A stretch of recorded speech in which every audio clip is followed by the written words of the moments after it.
Chapter 1046. Pour Again. Chapter 1046. Pour Again. Ling Han temporarily laid aside his displeasing troubles and moved to handle a more pressing issue. He wanted to sell off a large amount of heavenly pearl pills. He would naturally have to seek out Li Weiwei for this. If he was to take them to be sold, the price would definitely be horribly lowered. Who asked him to have neither the right social connections nor the background? But with Li Weiwei on the forefront, who would dare trick the daughter of the left minister? Even if he shared some of the profits with Li Weiwei, it was still profitable for him. Li Weiwei had already experienced the sweet taste of earning money, and naturally seized this job with pleasure.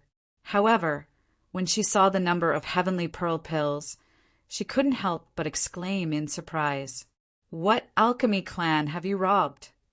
There was really too many of them. An ordinary pharmacy might not even have 1/100th of this amount. Ling Han chuckled and asked, "I'll take 80%, and you will have 20%. All right?" Li Weiwei nodded happily. She was merely doing an errand, and the price of alchemical pills was far higher than food ingredients. Even if it was a mere 20%, she would be earning an exorbitant amount. Ling Han met with Lin Yu, Ma Xing, and the others again. They were still in the shattering Void Tier division, and would definitely not attempt to break through to the immortal level without pushing their battle prowess up to 20 stars of the shattering Void Tier. They all felt rueful. They had entered the Scarlet Heaven Academy together, and they were all practically making no headway, whereas Ling Han was already in the medium extreme of Mountain River Tier. Why was the gap between them so overwhelmingly massive? Li Weiwei was very efficient. For the sake of money, this young mistress had really worked hard. In a short 3 days, she had already earned 3 million true origin stones for Ling Han. Even if the profits were shared at an 80-20 ratio between them, the wealth that reached Ling Han's hands was still more than 2 million. He only retained a bit of true origin stones for cultivation and maintaining the puppets.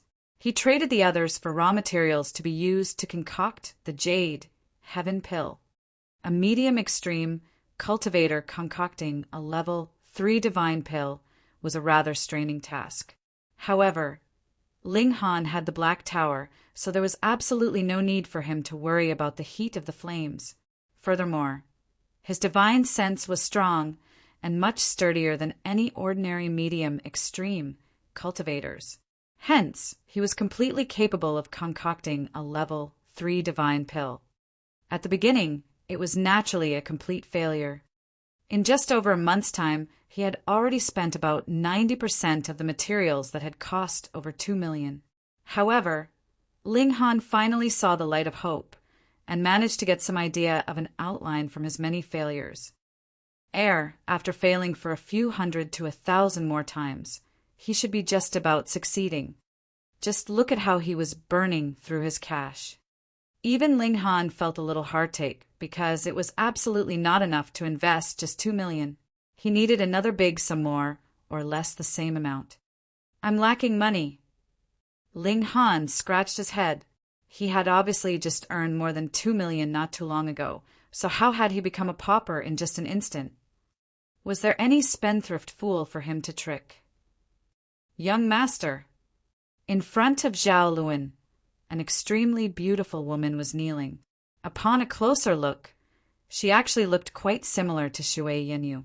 They were both captivatingly beautiful and similarly graceful. However, there was still a little bit of a gap, and she was lacking just that something. Zhao Luan was presently looking at the ripples of the lake's waters, his arms crossed behind him. They danced like thousands of golden snakes. Upon a closer look, his fingers were also moving at a certain rhythm. He had cultivated a special ancient technique and had to learn from observing the movement of the water to comprehend the rhythm of the heaven and earth. "What is it?" he asked calmly, his tone even. From his expression, he seemed to have completely walked out of the shadow of being defeated at Ling Han's hands. "Ling Han and Miss Shui have returned," the beautiful woman said. Her name was Yang Luodan. That calm expression on Zhao Luan's face suddenly twisted, his right hand involuntarily clenching into a fist. Losing to Ling Han, even if it was because his cultivation level had been restricted, was still the greatest stain in his entire life. What more when Ling Han was still walking around with Shui Yanyu everywhere, and this was his reverse scale one. Those two pieces of trash, they can't even accomplish such a little matter. Zhao Luan humphed. Now, both Ling Han and Shui Yanyu had returned, whereas Washao and Fan Yong had disappeared. Obviously, not only had they not succeeded, they had also been killed by Ling Han. Though the truth of the matter was a little different, it was true that these two people had indeed failed and died. Zhao Luan could not understand. Those two were at the peak stage of the high extreme. Their battle prowess could exceed 2 to 3 stars, and they had even been given 2 treasures. And even then, they could not kill Ling Han. Was it that the ant from the small world had come by opening the sky, really obtaining the installation of fortune from the heaven and earth, and thus could not be killed? Could it be that I have to do it myself? He uttered ruthlessly.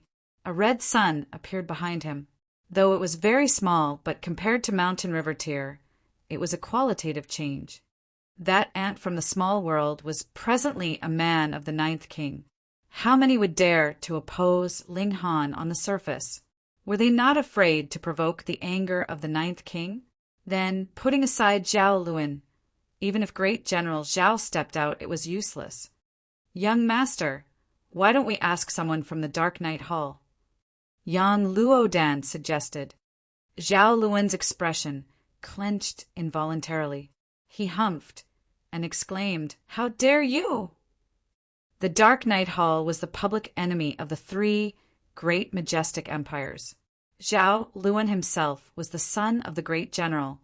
If it was known that he had any dealings with the Dark Night Hall, wouldn't he attract the attention of the Empress? Then, if she conducted an investigation, there was a possibility that he might even be executed. If he committed a crime when he well knew the law, his crime would be even heavier. Yang Luodan hurriedly knelt and uttered, "Please quell your anger, young master." At first, Zhao Luan was planning to rebuke her some more, but when he saw Yang Luodan kneeling on the ground, her rounded hips sticking up proudly, he couldn't help but feel his ** stir. Before entering into Sun-Moon Tier, the great General Zhao would not allow him to approach any women, fearing that he would be drunk in sexual pleasures and thus hold up his cultivation. However, this ban had already disappeared by now. Zhao Luan did not favor any ordinary beauties, and had only Shui Yanyu in his heart. However, Shui Yanyu was showing determination that she would prefer to marry a pig or a dog, anyone but him. This made him very furious, and that was why he deliberately sought out Yang Luodan to be his follower, inevitably with the purpose to treat her like a substitute for Shui Yanyu. However, Yang Luodan was still not Shui Yanyu after all. Moreover, he had had no such interest all this while right until this moment, when he was provoked by the news about Ling Han. His self-discipline had also fallen to rock bottom. He suddenly pounced over and impatiently tore off her clothing. "Young master, what are you doing?" Yang Luodan exclaimed in shock, but there was a hint of pleasure in the depths of her eyes. She was not just satisfied with being Zhao Luan's follower. Her ambition was greater than that.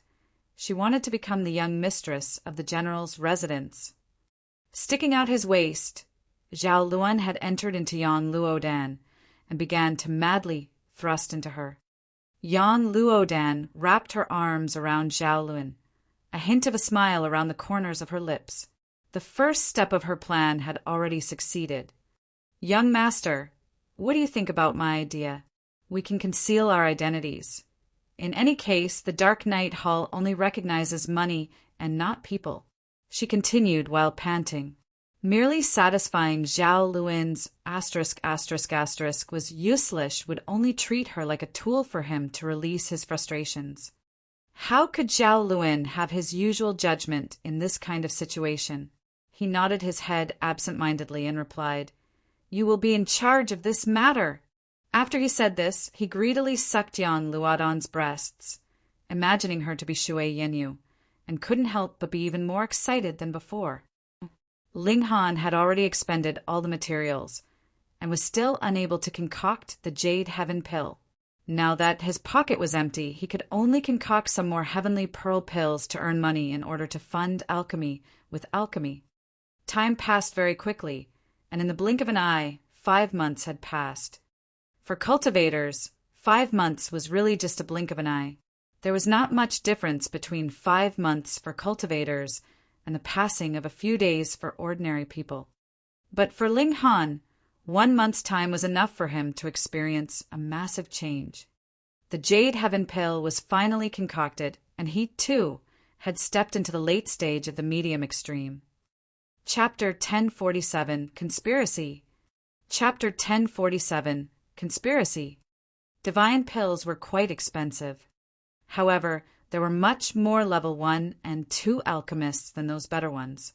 Thus, the pills at these 2 levels were relatively cheaper, but from level 3 divine pills onwards, the price was exorbitant enough to crush anyone's hopes. If ordinary mountain river tier cultivators could still buy a few level 1 and 2 divine pills after saving some money, then a level 3 divine pill was definitely not something that could be obtained by just saving money for a while. The price for cheapest level 3 divine pill started at 1,000 true origin stones. If it was one of the few types that were more difficult to concoct, it was not rare for the price to start at 2,000. The Jade Heaven Pill belonged to the category of level 3 divine pills that were harder to concoct, and the rate of successful concoction was low. Thus, even level 3 alchemists were not fond of concocting it. Though level 4 alchemists had this ability, what level 4 divine pill was not more expensive than this? Then, why would they waste their effort to concoct a level 3 divine pill? Thus, when Ling Han could concoct a large amount of Jade Heaven pills, he had finally opened up a path to endless wealth for himself. This caused him to consider opening up his own shop. When he sold the alchemical pills directly to the pharmacies, it was equivalent to the pharmacy taking a share of his profit, even though he could quickly earn back his capital. Furthermore, this was not a small portion, either. He told Li Weiwei of his idea. However, Li Weiwei was not very keen on opening a shop because she did not like trouble.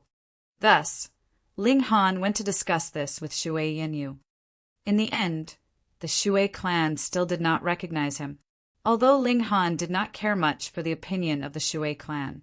He knew that Shui Yenyu still very much desired the approval of her clan. Hence, he still had to consider them for her sake. If he could open a very profitable pharmacy and offered it as a betrothal gift, the voice of objection from the Shui clan would definitely become a much smaller one. Shui Yenyu was smart and immediately guessed his motive. She naturally agreed gladly and even took the initiative to kiss him to express the excitement she felt. Since Ling Han had decided, so he was going to do it. The money in his hands would allow him to do things right even in the imperial capital. What more when he now had a considerable status? Who did not know that the 9th king was backing him? After choosing the right location, the renovation and hiring staff followed. But at this time, Ling Han encountered problem. No one applied for a position. After expending some effort, he finally found out that the combined order from Zhao Luin and Sha Yuan, these 2 young masters, banned anyone from going to his shop to work. These were the descendants of 2 great generals, who would dare ignore their words. You, Ling Han, had indeed obtained the favor of the 9th king, but how could the 9th king step out to interfere just for the sake of a few shop staff members? Hence, though Ling Han raised the benefits very high, there was still no one who dared come to work. Ling Han pondered and decided to simply advertise in the academy. This time the conditions he laid out were much higher. If anyone worked in his shop, they would be able to get a number of divine pills every month. Level 1, 10 pills. Level 2, 5 pills. Level 3, 1 pill. With that, the applicants swarmed. They were mostly there for that level 3 divine pill. Even if there was only one every month, this thing was practically something with great demand but no supply. It had been completely monopolized by the powerful clans. They didn't even have enough to supply their own members. So how could they possibly take any out to sell off?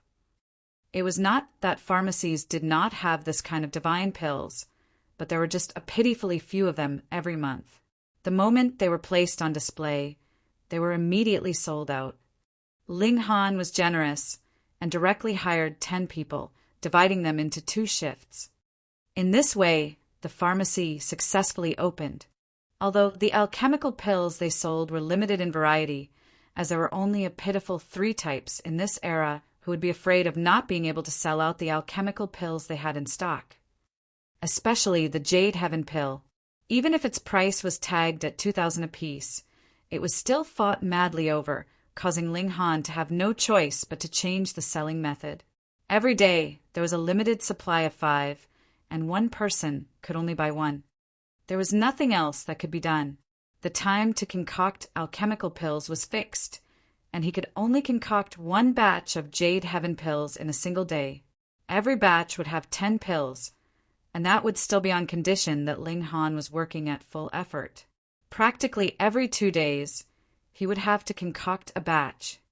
However, in the process of pill concoction, Ling Han also obtained some comprehension. He had the demonic power source in his body, so he did not have to worry about accumulating origin power. What he lacked was comprehension of the regulations of the heaven and earth. Alchemy was a process of comprehension, because the raw herbs and materials had absorbed the spiritual qi from the heaven and earth to grow.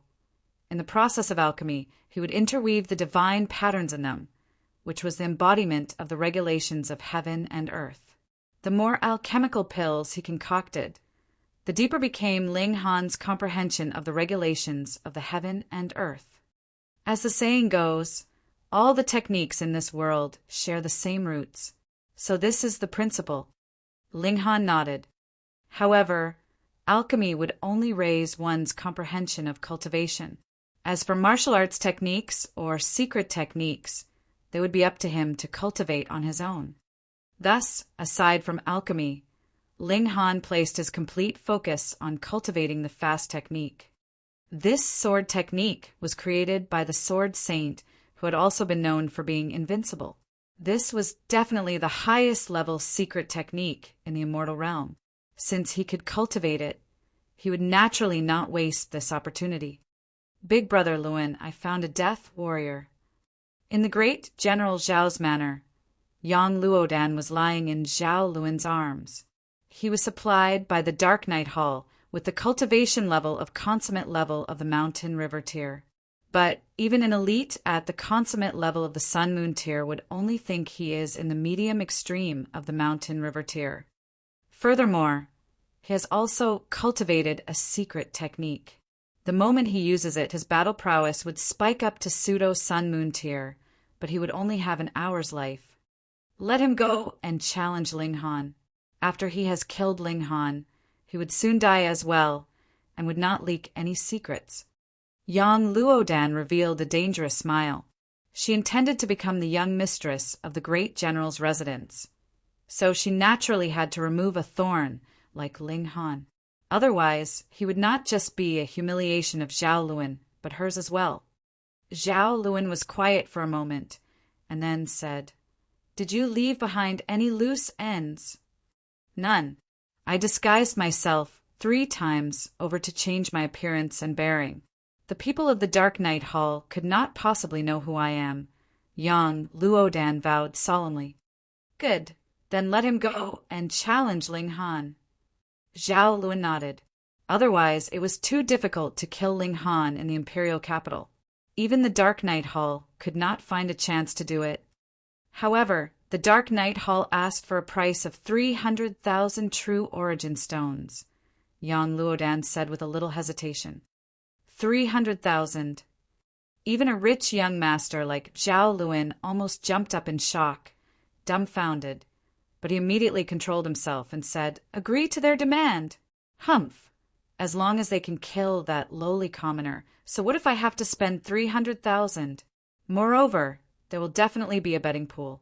We will bet on Ling Han dying, and we will still be able to earn back what we spend. Big Brother Luin is really clever. Yang Luodan flattered as she stretched out her hand to tease Zhao Luin. Zhao Luin instantly became H***** and pulled Yang Luodan over in a swift movement, quickly turning her around. He pressed down on her and began to indulge in his pleasure. After the novelty had passed, only this kind of position would be able to stir his interest. This woman, after all, was still not Shui Yinyu. Only from the back would she have a few hints of Shui Yinyu in her. From the front, there was too big a difference. Meanwhile, Yang Luodan revealed a sinister expression. How could she not know what Zhao Luin was thinking? But what Zhao Luin did not know was that when she went to the Dark Night Hall, she deliberately disguised herself as Shui Yinyu. With how similar the two of them looked, and added with the fact that she had deliberately imitated her mannerisms, the possibility that she would be mistaken for Shui Yinyu was extremely high. When Ling Han died, if the Dark Night Hall was found out, the crime would only be borne by Shui Yinyu. This was killing two birds with one stone. She did not want to become a mere substitute. Chapter 1048. Accepting the Challenge. Chapter 1048. Accepting the Challenge. A fierce person had recently appeared in the imperial capital. His name was Wu Ziren, and his cultivation level was only at the medium extreme of the mountain river tier. However, he had a winning streak of 19 matches at the Iron Blood Stadium, and this stunned the entire imperial capital. There was nothing special about someone winning a match at the Iron Blood Stadium.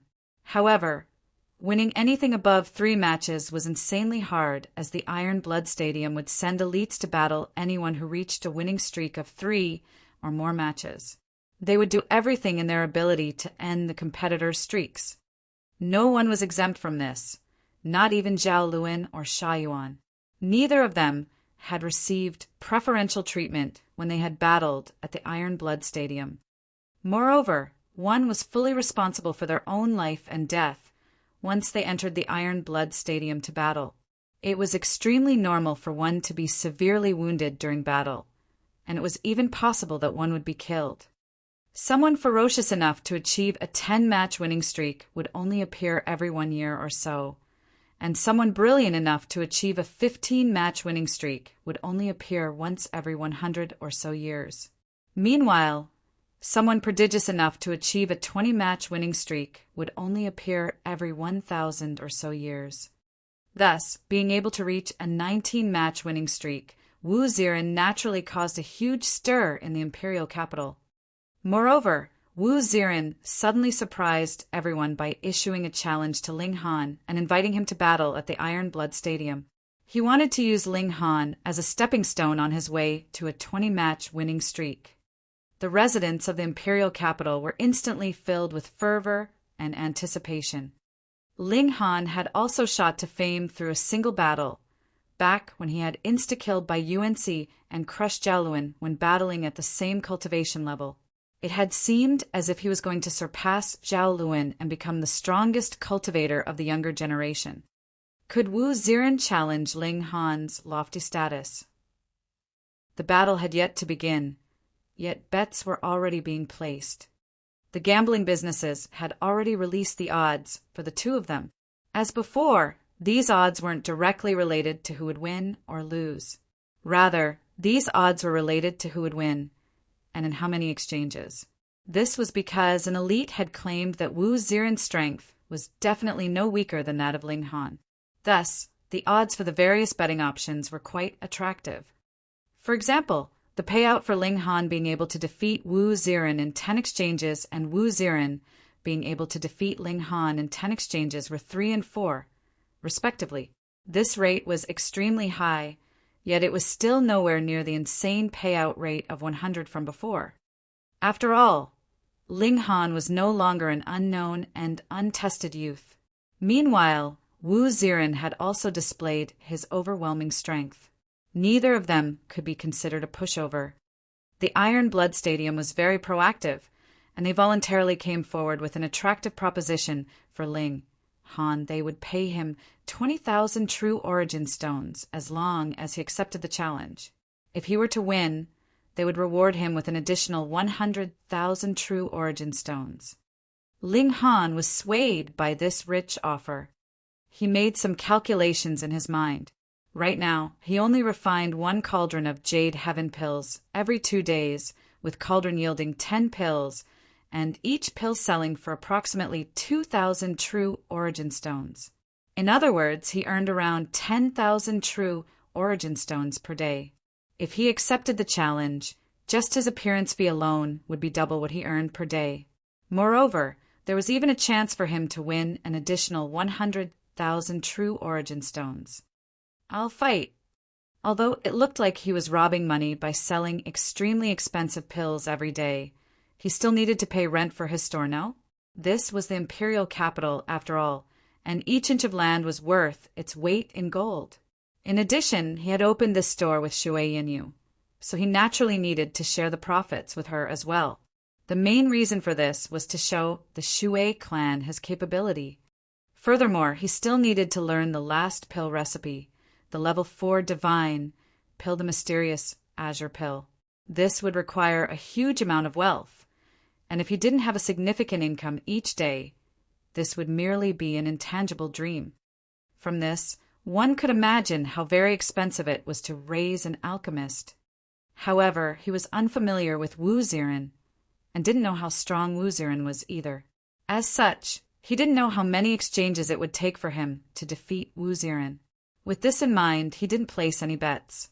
He was confident that he would win, yet he was unsure how many strikes he would need to defeat his opponent. Anyhow, he certainly didn't want to reveal the secret that was fast technique. He accepted the challenge.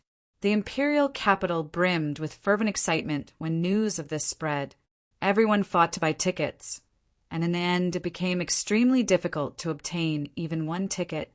According to rumors, the Iron Blood Stadium was purposefully withholding tickets so that their price would gradually rise to an insane level. This would allow them to rake in a huge amount of wealth. To put it simply, the battle between Ling Han and Wu Ziren had already transcended the state of just being a battle. Instead, it had become a grand cultivation event in the imperial capital, one that could bring great benefits to all parties involved. Li Weiwei immediately ran to Ling Han's courtyard and asked, "Stupid blockhead, how should I bet this time?" Ling Han chuckled and said, "You've really become addicted to making huge winnings, haven't you? You already won so much last time. Haven't they blacklisted you yet? Do they dare reject my bet?" Li Weiwei said proudly. Then she suddenly became serious again and asked, "So, how should I bet?" "No idea." Ling Han shook his head and continued, "I know nothing about my opponent, so how should I know?" Li Weiwei persisted and said, "Weren't you overflowing with confidence when you claimed that you were invincible against those at the same cultivation level before?" Ling Han nodded and said, "I'm indeed confident that I'll win this battle. However, I genuinely don't know how many exchanges my victory will take." Of course, this was under the condition that he didn't unleash the fast technique or ultimate arrow.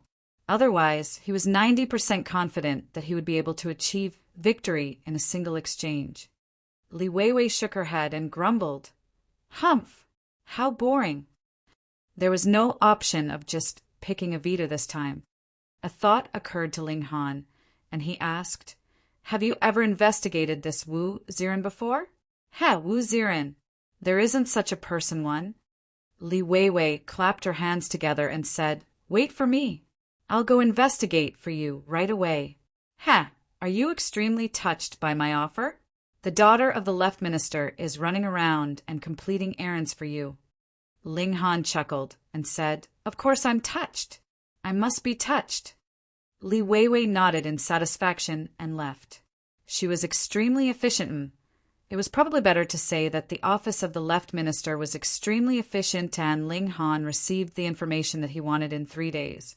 Meanwhile, there was still one day left until his much-anticipated battle with Wu Ziren.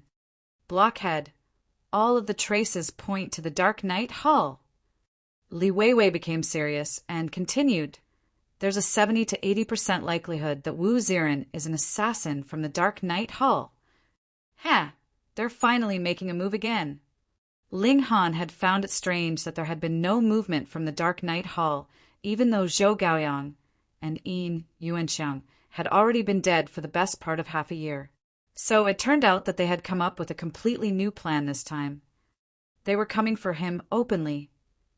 Blockhead, how about you pull out of this battle? I'll immediately send the necessary information to the Ministry of Justice and have them investigate this Wu Ziren. There was a hint of killing intent in Li Weiwei's eyes. Someone actually dared to scheme to kill her underling. Ling Han was slightly astonished. At this moment, Li Weiwei finally radiated with a domineering aura that members of super-elite families should all possess. He had always thought that this princess-like woman could only muck around. No. Ling Han shook his head and said, "Firstly, I've already accepted the challenge, so there's no excuse for me to pull out of it. Secondly, I can earn 20,000 true origin stones, so why not pocket this money? Thirdly, and lastly, the Dark Knight Hall is coming at me openly, so I have to accept their challenge no matter what." Stupid blockhead. You dimwit. You old miser. Li Weiwei was extremely ticked off. In her eyes, this was a tremendously dangerous situation as their opponents had come fully prepared. Why is he taking this risk? To prove that he's a man? Li Weiwei felt a surprising lack of confidence as she stole a glance at Ling Han's profile. She was a little afraid that Ling Han would catch her sight. Ling Han smiled and said, "Don't worry, I won't die. Since the Dark Knight Hall wants to kill me, I'll have them pay a price." It was no easy task to raise a cultivator to the Mountain River tier. The Dark Knight Hall had already lost 3, and if they lost one more, they would definitely feel extremely angry and distressed. Who told them to target me? Chapter 1049, A Tongue Like an Arrow. Chapter 1049, A Tongue Like an Arrow. One day passed, and the day of Ling Han and Wu Ziren's battle finally arrived. This battle was to be held in the Iron Blood Stadium, and battling in this stadium meant that one would be fully responsible for their own life and death. The competitors didn't need to have mercy in battle, for they wouldn't be liable to any consequences even if they killed their opponent. The Iron Blood Stadium was filled to the brim for this battle, with many people standing tiptoe so they could catch a glimpse of the battle. The Iron Blood Stadium didn't normally have standing tickets.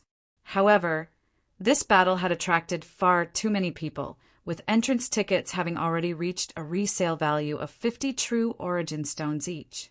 Even so, countless people still fought over the tickets. Shui Yenyu accompanied Ling Han to the stadium, and she couldn't help but feel shocked when she entered the Iron Blood Stadium. Why were there so many people? She had come to the Iron Blood Stadium before, but she had never seen it packed so full that not even a single needle could be fitted in.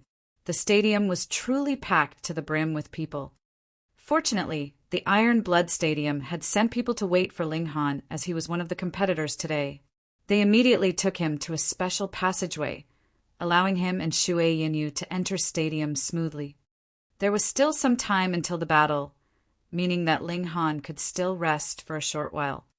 Is that Wu Ziren really an assassin from the Dark Knight Hall? Shui Yinyu had only just learned of this from Ling Han. Ling Han nodded and replied, "Almost certainly." Shui Yinyu frowned slightly and said, "The Dark Knight Hall has already sent 2 groups of assassins before this, with even Zhou Gaoyang and Yin Yuanxiang failing to kill you. Mind you, they were both at the consummate level of the Mountain River tier. Although it wasn't you who killed them, the Dark Knight Hall knows nothing of this. Thus, they've definitely overestimated your battle prowess. Now that they're sending Wu Ziren to battle you, I can say with certainty that his battle prowess is definitely above that of Zhou Gaoyang and Yin Yuanxiang." Shui Yenyu's analysis made a lot of sense. Those at the Dark Night Hall were assassins, not retards. Why would they send someone weaker than Ling Han when they knew of his battle prowess already? Ling Han nodded and said, "That's why I'm curious. He's at the same cultivation level as me. So what tier battle prowess can he reach when he unleashes his full strength? You're ignoring the dangers just to satisfy your own curiosity." Shui Yenyu was about to explode in anger. Had this man ever considered her feelings when making this decision? Did he know how worried she was? "Don't worry, I'll definitely be fine." Ling Han gave Shui Yenyu a light hug. In a rare turn of events, he only hugged her and didn't perform any other indecent acts. Shui Yenyu could only sigh softly. She fixed Ling Han's collar and said, "Be careful." "I will." Ling Han's expression became serious, though what he said next was nowhere near serious. "Go home and prepare yourself. Wait for your husband to come back home and love you." Shui Yenyu didn't scold him this time, and she simply rested in his embrace and said, "Damn pervert, I know that you're very powerful and far stronger than those at the same age as you. However, the world is a big place and anything can happen. You definitely can't become too arrogant." Ling Han patted her slender shoulders lightly. "Blockhead, it's time for you to enter the Ha?" Li Weiwei ran over hurriedly, yet she immediately covered her eyes with her hands upon seeing the sight before her. "Aya, my eyes. What about your eyes?" Ling Han said with a chuckle. He then turned to Shui Yenyu and softly said, "I'm going now." "I'll wait for you," Shui Yenyu replied. Ling Han nodded and then strode toward the arena. Li Weiwei ran over to Shui Yenyu and whispered, "Sister Shui, did you really fall for that blockhead?" Although she was embarrassed, Shui Yenyu still nodded in confirmation. Li Weiwei grimaced in surprise. She had only been mucking around, yet she had somehow managed to bring Ling Han and Shui Yenyu together. She was feeling a little anxious and asked, "But he's only an emperor from a small world. Although this sounds impressive, he has no genuine background. Will your family agree to this?" Shui Yenyu was also troubled by this. Ling Han was supremely talented and was definitely going to become a supreme elite in the future. However, could the Shui clan wait that long? After all, Zhao Luan wasn't going to give up on her easily. How would the Shui clan react once he lost his patience and became hostile? "We'll see how it goes," Shui Yenyu replied reluctantly. Li Weiwei pulled her up and said, "Let's go. It's time to witness how that blockhead beats Wu Zirenup." The two women naturally didn't take the same path as Ling Han. Instead, they used their relationship with the left minister to enter the VIP stands of the Iron Blood Stadium. The view from this stand was extremely good, and it was one of the best locations in the entire Iron Blood Stadium. Coincidentally, there were a few other familiar faces seated in this VIP stand. Zhao Luan and Sha Yuan. "Yenyu, long time no see," Zhao Luan said. His features were still jade-like, and he still wore that charming smile on his handsome face. As he had advanced to the Sun-Moon tier, his aura had become even mightier than before, making him appear like a true god whom people could only admire and revere. Reaching the Sun-Moon tier before becoming 1,000 years old was incredibly impressive, even in the chaotic star's majestic empire. Based on currently available information, only Su Ran from 30,000 years ago was more impressive than him. Zhao Luan had the right to be prideful and arrogant. There was a hint of disgust on Shui Yenyu's face, but she still curtsied and said, "My respects to Heir Zhao." Zhao Luan was the only child of Great General Zhao, and he had also reached the Sun-Moon tier and been bestowed a title by the Empress, with his name appearing on the Empire's totem. Thus, ordinary people all had to pay their respects when they saw him. This was a custom. However, Zhao Luan was extremely annoyed by this. The more respectful Shui Yenyu was toward him, the more she was distancing herself from him. He forcefully suppressed the emotions in his mind and said, "Yenyu, who do you think will win today?" Before Shui Yanyu could even answer, he said, I think Wu Ziren will win. In fact, I've even placed 100,000 true origin stones on his victory. I wagered that he can defeat Ling Han in 10 exchanges. Oh, you're that confident, Zhao Luan? Sha Yuan said with a chuckle. Zhao Luan smiled proudly. He had initially wanted to bet more money, yet he was still a little tight at the hip pocket after having paid a huge sum to the Dark Knight Hull. In fact, he had actually borrowed these 100,000 true origin stones from his followers and underlings. Although he was borrowing money, it was actually closer to extortion. This made him feel slightly angry. He, the single child of great General Zhao, actually had to stoop to the level of extorting money from his underlings? How humiliating was this? Fortunately, he had full confidence that he was going to win. As such, he would be able to repay his underlings in no time at all. Naturally, Zhao Luan replied, Ling Han is merely an ant from a small world. What kind of powerful trump cards can he possess? He's naturally no match for Wu Ziren. The people nearby all wore strange smiles when they heard this. Li Weiwei didn't hold back and said, Zhao Luan, have you forgotten how you were pummeled by Ling Han half a year ago? The wounds on your face have recovered, so you've forgotten how you were beaten? Only a few of the people present dared to ridicule Zhao Luan to his face, and Li Weiwei was one of them. Zhao Luan involuntarily clenched his fists. The veins on his forehead popped, and the aura that radiated from his body suddenly became especially turbulent, transforming into silhouettes of sabers and spears that were capable of insta-killing any being at the mountain river tier. Yang Luodan interrupted. Ha! That was because Brother Zhao's cultivation level was suppressed. It wasn't a fair battle to begin with. We're all of the same generation, and the cultivation level of that ant is clearly insufficient. However, he insisted on suppressing Brother Zhao's cultivation level to the same lowly level as himself. How could Brother Zhao have unleashed his full battle prowess? If that ant reaches the same cultivation level as Brother Zhao, he'll definitely be no match for him. Anyhow, Brother Zhao has already reached the Sun-Moon tier, and achieving this feat before 1,000 years old is a rare feat even when looking back at the history of our majestic empire. It can be said that he's the #1 prodigy of these past 100,000 years. Chapter 1050, Sudden Elevation. Chapter 1050, Sudden Elevation. Although Yang Luodan was simply flattering Zhao Luan, most of what she said was still very true. Reaching the Sun-Moon tier at an age as young as Zhao Luan's was tremendously rare. Of course, this was in part due to great General Zhao's sacrifice. She had even suffered severe wounds to help his son. At his cultivation level, severe wounds weren't something that could be healed after eating a few pills and resting for a few days. Rather, he needed centuries or even millennia of rest to allow his wounds to slowly recover. However, the most important factor was still Zhao Luan's prodigious talent. After all, there were still the other 6 great generals and the left and right minister, but who could raise a child as impressive as Zhao Luan? Zhao Luan instantly calmed down. That's right. My strength has always been far above Ling Han's. So why do I need to keep that ant in mind? There had never been any notion of fairness in the cultivation. World strength was all that mattered.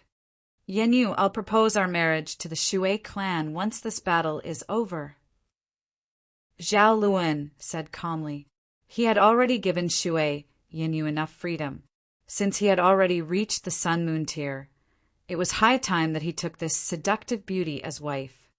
Heir Zhao, don't forget that I'm already part of the Ling family.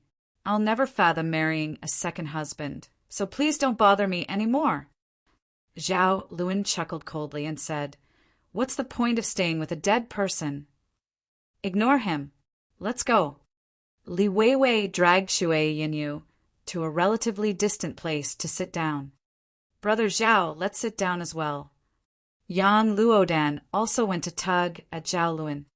Zhao Luan humphed and snatched his arm away, completely ignoring Yang Luodan as he sat down by himself. Jealousy creeped into Yang Luodan's heart. She knew that Zhao Luan would definitely do everything within his abilities to please her if she were Shui Yinyu. If it were her, how could he wear such a frosty expression? Yang Luodan was angry, yet she didn't let her emotions show. Once Ling Han dies, all of the clues will point toward Shui Yinyu. How is she going to escape this perilous situation? One had to remember that the Ninth King had quite a close relationship with Ling Han. Thus, even the Shui clan wouldn't be able to protect Shui Yinyu. Meanwhile, Ling Han and Wu Ziren were both standing in the arena, ready to do battle. Wu Ziren looked extremely ordinary. He was around 30 years old, and was neither tall nor sturdy. His hair was disheveled, and his eyes also appeared to be a little lifeless. If the audience hadn't witnessed his might with their own eyes, who would have believed that he was a supreme prodigy who could crush those of the same generation as him? His cultivation level was only at the late stage of the medium extreme, yet he had defeated elites who were already at the peak stage of the high extreme. His battle prowess could surpass 5 stars. This was genuinely stunning. One had to realize that the battle prowess of the 7 generals and the left and right minister could only surpass 4 stars. If they wanted to surpass 5 stars, they would need to draw on the power of the nation. However, Wu Ziren could surpass 5 stars through his own power alone. Many forces had already tried to recruit him in the past few days, with the amount of attention that he drew being no lower than that of Ling Han. It was just that he hadn't expressed his own intentions the entire time. "Please, you first." Ling Han gestured with his hand. A resolute expression appeared on Wu Ziren's face. He had already received an order that required him to dispose of the opponent before him in 10 exchanges. However, this meant that he also had to sacrifice his life. "Please," he said in a raspy voice. "Pa, pa, pa." The bones in his body crackled as he twisted his neck. Meanwhile, his body became significantly larger and continued growing. Wisps of black aura surged from his body. His appearance had seemed ordinary before, yet it became especially sinister now. It was as if he had descended into a demonic Tao. Boom! His aura suddenly grew, explosively. It had only been at the late stage of the medium extreme before, yet it rapidly surpassed the high extreme and consummate level. Even so, it still continued to grow ferociously. How is this possible?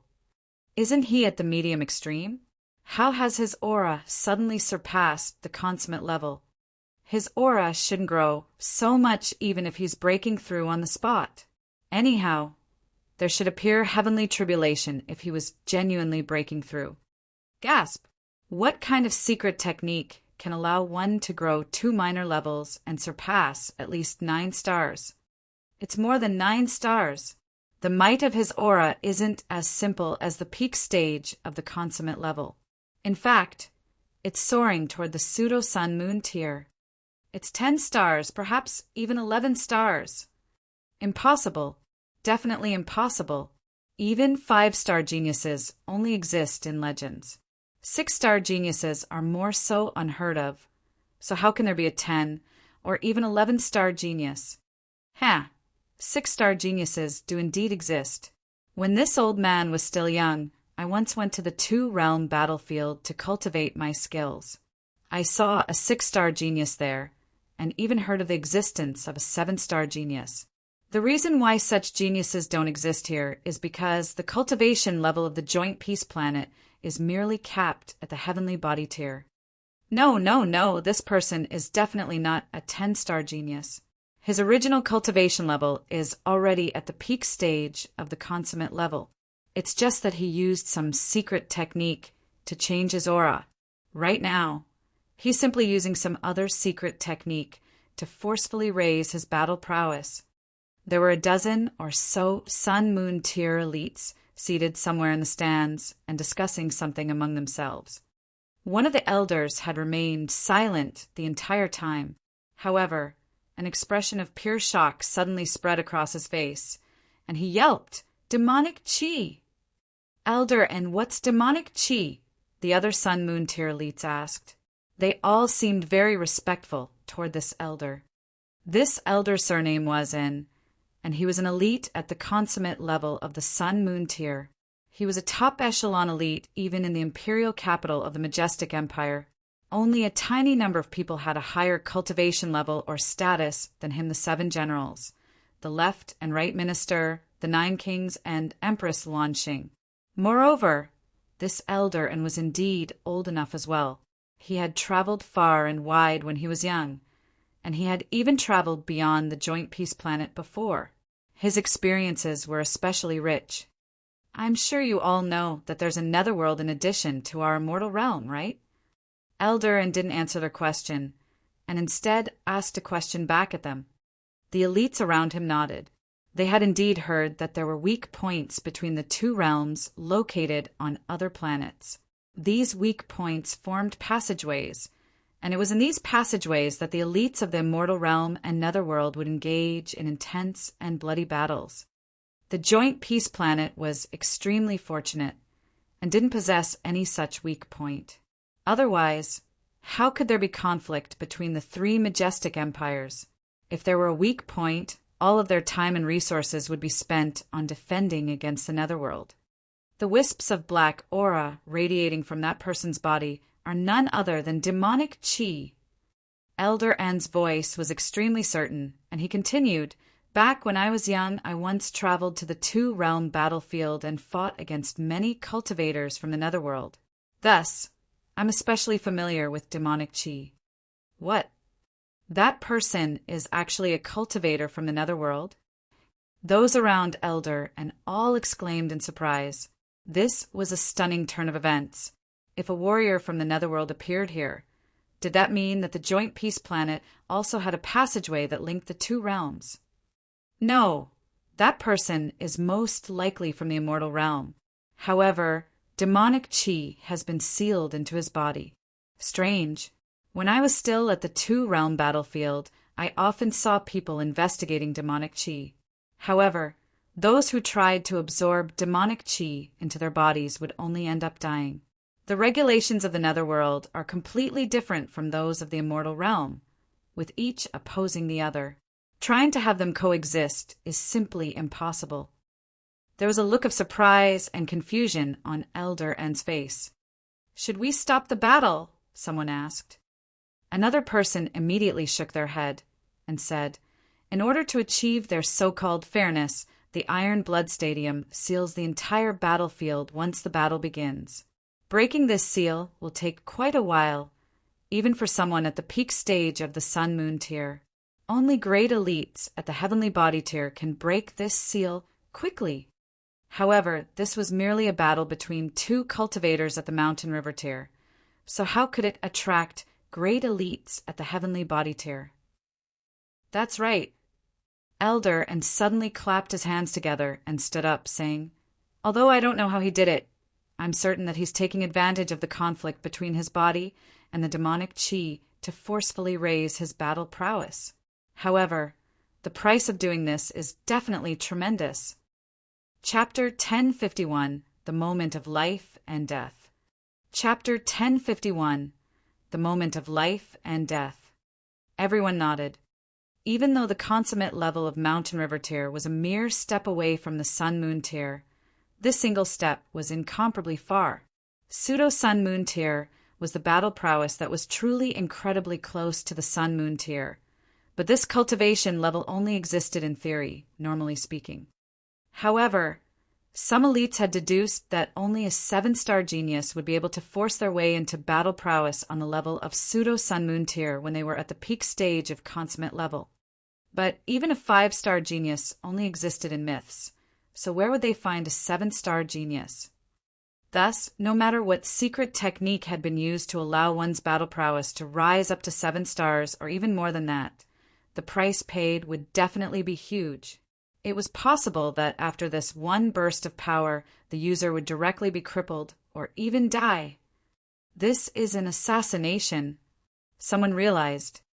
This is a plan to murder Ling Han in front of the public, and the price would be a cultivator at the consummate level of mountain river tier. Humph! Exactly which force is behind this? The Eternity Sky, Majestic Empire? Jade, Drop Majestic Empire? Or the Dark Night Hall? Aside from these three great forces, there would be no other force that could afford to do this. These elites immediately issued the command for the restrictions on the Iron Blood Stadium to be activated. Whether they could stop the battle or not, they could not do nothing and simply sit here to watch, right? And in another VIP seat, Zhao Luan was also passing judgment and saying something along these lines. He was naturally not going to say that this Wu Ziren was someone he had hired from the Dark Night Hall, yet very clearly analyzed this man's battle prowess. Pseudo-Sun Moon Tier. Even he would have to exert a little bit of effort to kill a man of this caliber. Then, killing Ling Han was really too easy. It would only be a matter of 1 or 2 moves. Shui Yenyu immediately became nervous. She had been worrying all this while, and now that she knew that Wu Ziren actually possessed battle prowess on the level of Pseudo-Sun Moon Tier, she finally turned ashen. Why would such an elite be called Pseudo-Sun Moon Tier? With the words of Sun Moon Tier, there was a massive gulf distinguishing him from the Mountain River Tier. This was a gap that could crush all opposition. She kept comforting herself internally. Ling Han had fought Pseudo-Sun Moon Tier puppets before, and he still had many treasures. He had so many cards under his sleeve that it had exceeded anyone's imagination. Furthermore, Ling Han's physique was also tough. Worst come to worst, he would get a few injuries, but whatever happened, he could still duck into the Black Tower, so it was impossible that he would die. As for how many troubles would be attracted by revealing the secret of a spatial god tool in public, that was something to worry about in future. He first had to survive this present calamity. Zhao Luan, meanwhile, smirked coldly. This time, Ling Han would definitely be unable to escape. Ling Han was stunned. The aura that his opponent was exuding was nothing unfamiliar to him. Demonic Qi. Demonic Qi could actually appear on a member of the human race? Could it be that he had also refined the essence of a demon master, just like him? No. In terms of quality, the level of this demonic Qi was very low. He estimated it to be not that much stronger than the Azura demon emperors. His opponent's abilities suddenly rose sharply, so he must have made use of the conflict between the regulations from the 2 different realms of the immortal realm and the netherworld. Fast technique only slightly damaged the regulations and had caused such great strain on Ling Han already. Now, Wu Ziren actually allowed the regulations from the 2 realms to collide in his body and explode. Although this would bring him frightening power, the destructive ability was naturally far more than whatever boost of power he attained. After this battle, even if he did not die, he would be severely wounded, right? He's really willing to pay such an exorbitant price. Ling Han thought. At the same time, a powerful vigilance against the Dark Night Hall rose up in him. The usage of demonic Qi could actually boost one's battle prowess to such a terrifying extent. He had to stay on guard against them. And this was only Mountain River Tier. What if a Sun Moon Tier cultivator also got a boost like that?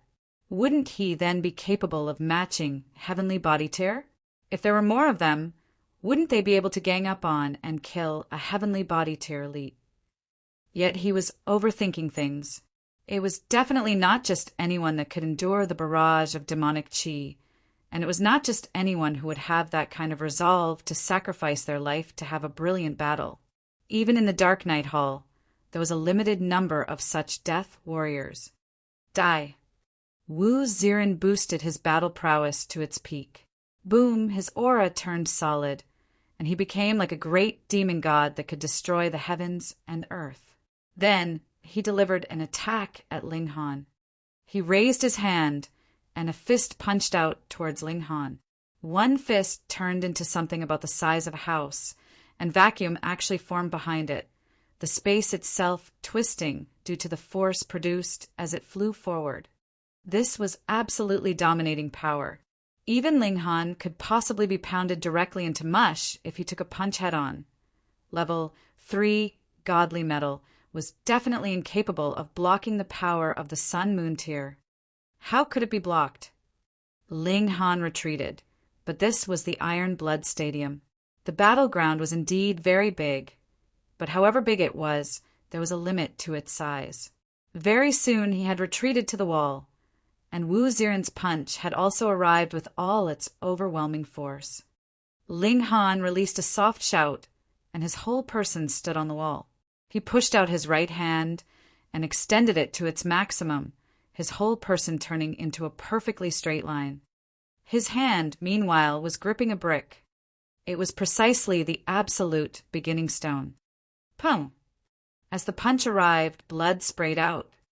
Wah! Ling Han threw up blood. The absolute beginning stone could completely absorb any attack, but it was limited by its own size.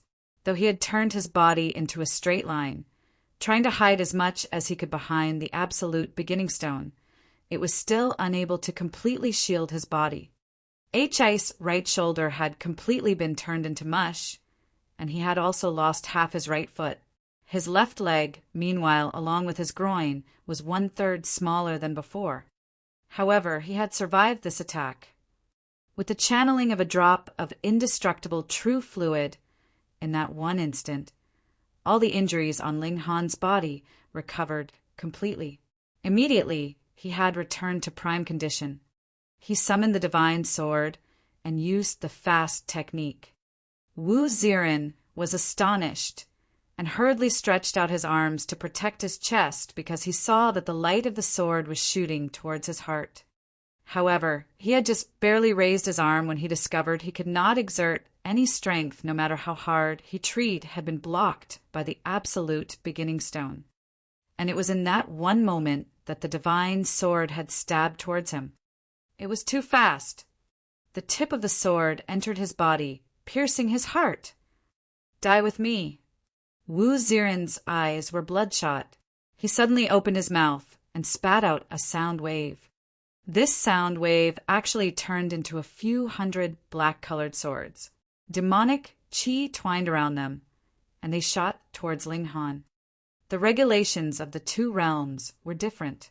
If demonic qi entered his body, Ling Han would definitely be crushed by the Tao of heaven and earth. At such a close distance, how would Ling Han be able to dodge it? Though he tried to dodge as hard as he could, and also blocked a few black swords with the absolute beginning stone, there were really too many black swords. A few still reached him. The defense of level 3 godly metal was useless as well. The black swords damaged his defense and pierced right into his body. Ha ha ha ha! I have still completed my mission. Wu Ziren's expression was filled with madness.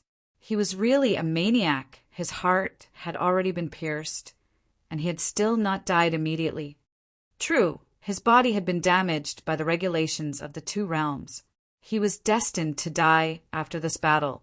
Hence, his body had long since been damaged, so his vital points were not as vital as they should be. I have to disappoint you, Ling Han said calmly. What a joke! He had already refined the essence of a demon master, and even with that he was unscathed. You, with that little bit of demonic qi, wanted to kill him? You were definitely thinking too much. With a light shake, the black swords shot out of his body one after another, turning into streams of black qi, and Ling Han's wounds were also rapidly healing. The blood that he had spilt was also bright red. How could this be? How could this be? Wu Ziren's expression was filled with disbelief. How could he have so easily expelled the demonic qi that had invaded his body? Are you still ing human? He was unwilling, but his last bit of strength had gone away with that final attack. Abruptly, he crashed onto the ground, his body shattering. Due to the barrage between the power of regulations from two realms, not only did he not die with an intact corpse, he did not even manage to leave behind the slightest bit of flesh. Chapter 1052, The Empress Speaks. Chapter 1052, The Empress Speaks. The battle thus ended. In the Iron Blood Stadium, there was complete silence. It was too inconceivable.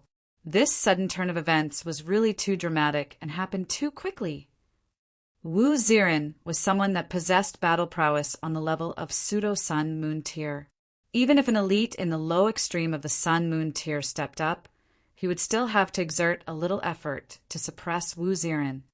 But Ling Han, his cultivation level was definitely in the late stage of the medium extreme. He had not burst out with enough power to produce a shock just now. He had merely blocked Wu Ziren's fatal strike with a very strange method.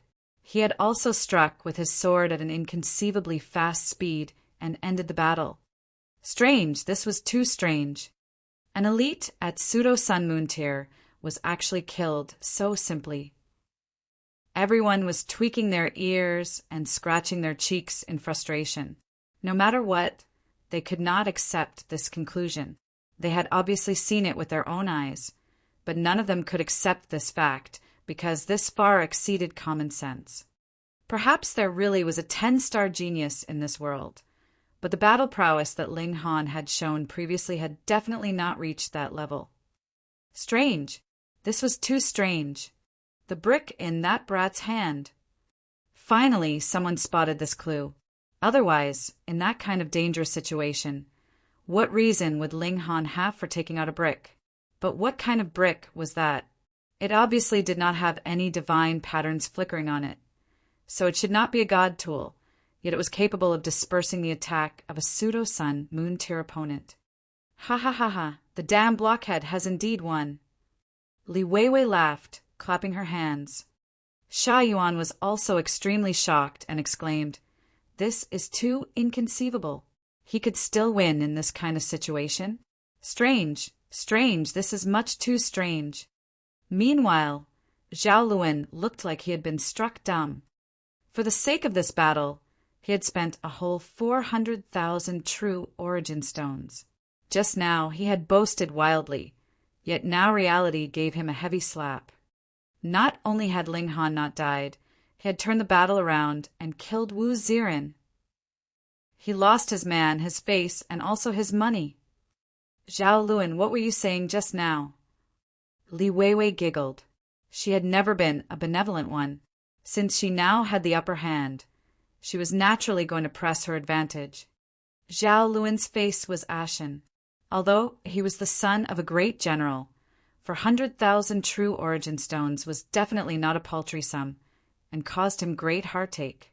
Now, being mocked by Li Weiwei in this manner, it could be imagined how horrible a mood he was in. "We're leaving." He felt shamed, and directly left with a flutter of his robes. Yan Luodan quickly followed suit, inwardly anxious. Zhao Luan was not in a good mood right now, so when they returned, he would definitely vent it on her. Who knew how much she would be tortured this time? This brat must definitely be gotten rid of as soon as possible. Sha Yuan stared at Ling Han, who was standing in the stadium. His eyes were flickering with killing intent. And that stone slab, exactly what kind of treasure is it that it can actually disperse the attack from a pseudo-Sun Moon tier foe? After this lowly commoner is killed, aside from taking his cultivation technique, we cannot miss this stone slab either.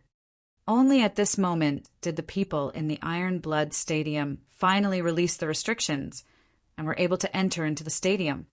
Xiao, a female guard, flew in and stood at the top of the high flagpole in the Iron Blood Stadium, conveying an imperial decree in a dignified manner. By Her Imperial Majesty's command, Ling Han is summoned. "We shall obey your imperial decree," everyone quickly exclaimed, appearing to be incredibly reverent and fearful. Oh no! Even the Empress had been disturbed. Now, no matter what secrets Ling Han had, it was of no relation to any of them. Who would dare compete with the Empress? Ling Han shook his head internally. In that situation, he only had two options.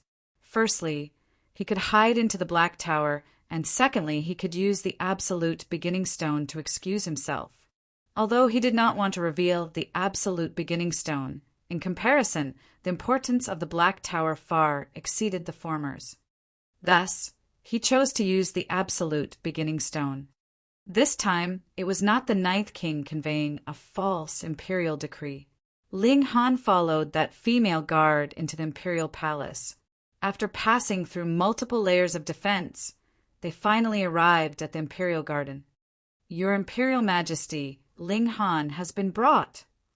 The female guard half knelt to pay her respects. Empress Luanxing had her back to them, her beautiful figure wrapped in a bright red cloak.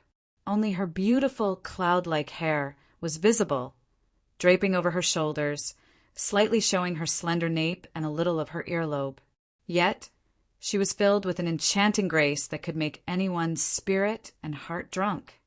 Formidable and imperious, but also filled with grace and tenderness. Merely her rear view was enough to perfectly meld these two opposing sides perfectly. She was probably the only one in the world who could accomplish this. Slight confusion once again rose up in Ling Han's heart. The charm of this empress was really too much. Though he had tried his best to suppress the memory of her figure at the bottom of his heart, it was immediately incited once more with him, seeing her now. Furthermore, the memory was 10 times stronger than before. After staying with her for a while longer, was there really any man in this world that could resist her charms? "That stone slab, let me see it," Empress Luanxing said.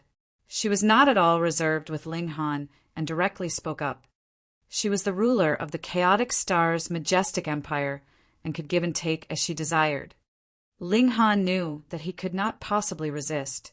Hence, he took out the absolute beginning stone and said, "This is something I obtained not too long ago when I was traveling outside. It can absorb all attacks." The female guard by his side received the stone slab from him and took small, quick steps to Empress Luanxing. She half knelt, while her hands held up the absolute beginning stone. Empress Luanxing received it, and directly held her index and middle fingers together to draw a line over it. N. She released a surprised exclamation. Although she had not used too much power in her fingers, the attack was completely absorbed. This had far exceeded her imagination. She began to gather power, wanting to release a stronger power to test out the limits of this stone slab. Suddenly, their surroundings darkened. Only Empress Luanxing stood proudly, releasing an overbearing presence that proclaimed her sole supremacy in this land. Too strong, she was really too strong. Ling Han did not doubt in the least that if Empress Luanxing wanted to kill him, he would not even have the chance to duck into the Black Tower. The gap between every cultivation tier in the immortal level was really too wide. To the present him, the heavenly body tier was so far that it seemed like the horizon. However, even after she had gathered power for such an attack, it still did not produce the slightest effect when the attack landed on the absolute beginning stone. There wasn't even the smallest ripple. Ling Han thought, "This is the absolute beginning stone. Only power of the Genesis tier can damage it. Heavenly body tier would really not have much use against it." "Ling Han," Empress Luanxing began, yet she paused slightly. Ling Han knew her intention. He did not have a choice, so he could only say, "I was just thinking to gift this amazing stone to you, Your Imperial Majesty. Please allow me to do so, Your Imperial Majesty." Humph! Just treat it like a betrothal gift. When they got married in future, they would have fun every day in return. This thought passed in his mind, and Ling Han couldn't help but feel stunned. Unconsciously, he had again been captivated by the charm of this Empress Luanxing. Subconsciously, he had thought of taking her as one of his wives, but in truth he had not even seen the real face of Empress Luanxing. This was too scary. How could there be such a seductive beauty?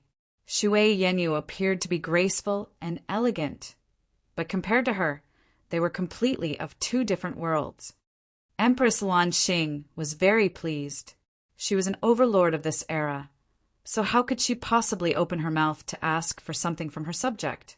After some thought, she said, Your cultivation level has progressed rapidly. In the future, you could become a pillar of support for our empire. So I shall bestow on you the title of a 9th rank military officer. You'll also receive a salary from the empire. Whoa. Above the imperial capital, a change immediately took place on that totem, releasing a pillar of light that showed towards Ling Han. Moreover, Ling Han's name was added to the totem, releasing a brilliant light. Was this compensation? Ling Han sighed internally. There was nothing to be done.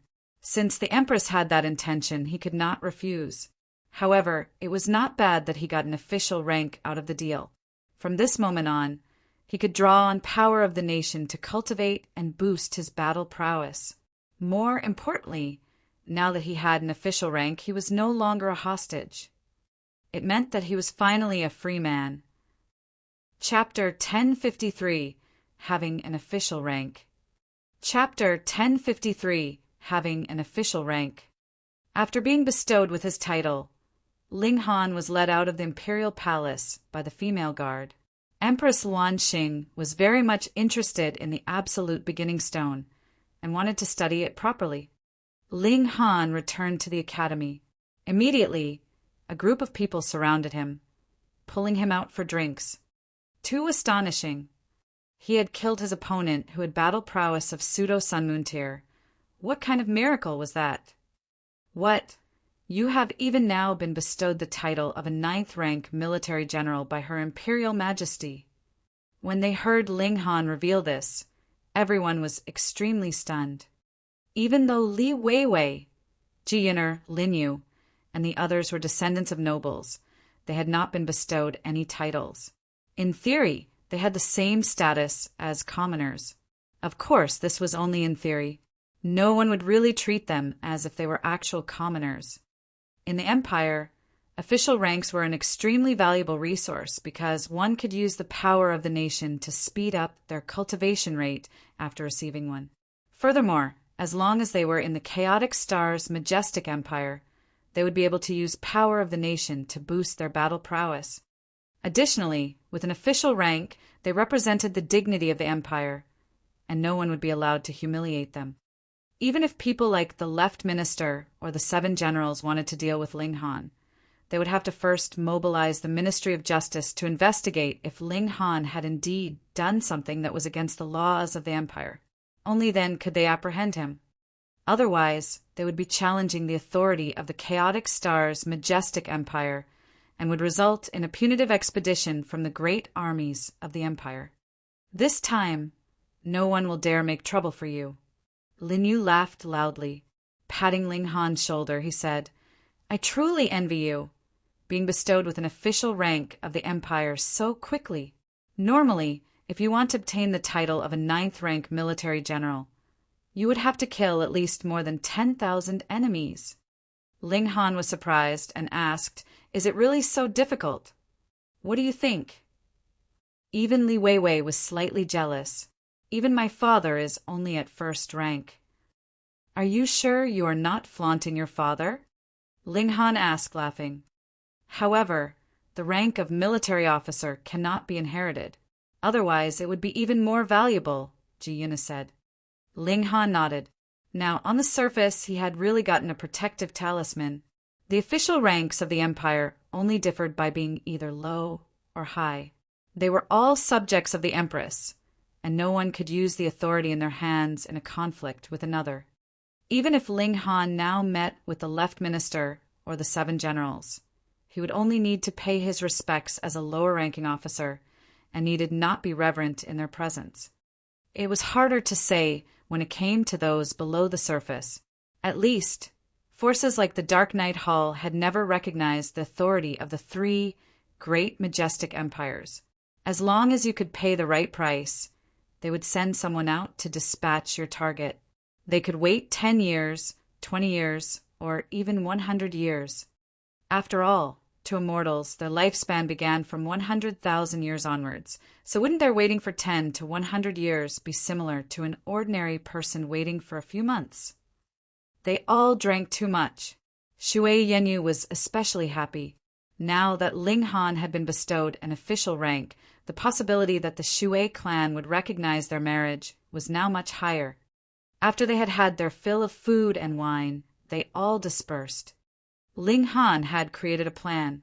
Since he now had an official rank and had now got rid of the awkwardness of being a hostage, he could now freely enter or exit anywhere with no need to first make a report. It was time for him to make a trip home to the Great Ling Empire. He would bring great amounts of resources back and fully raise the abilities of his 3 elder brothers.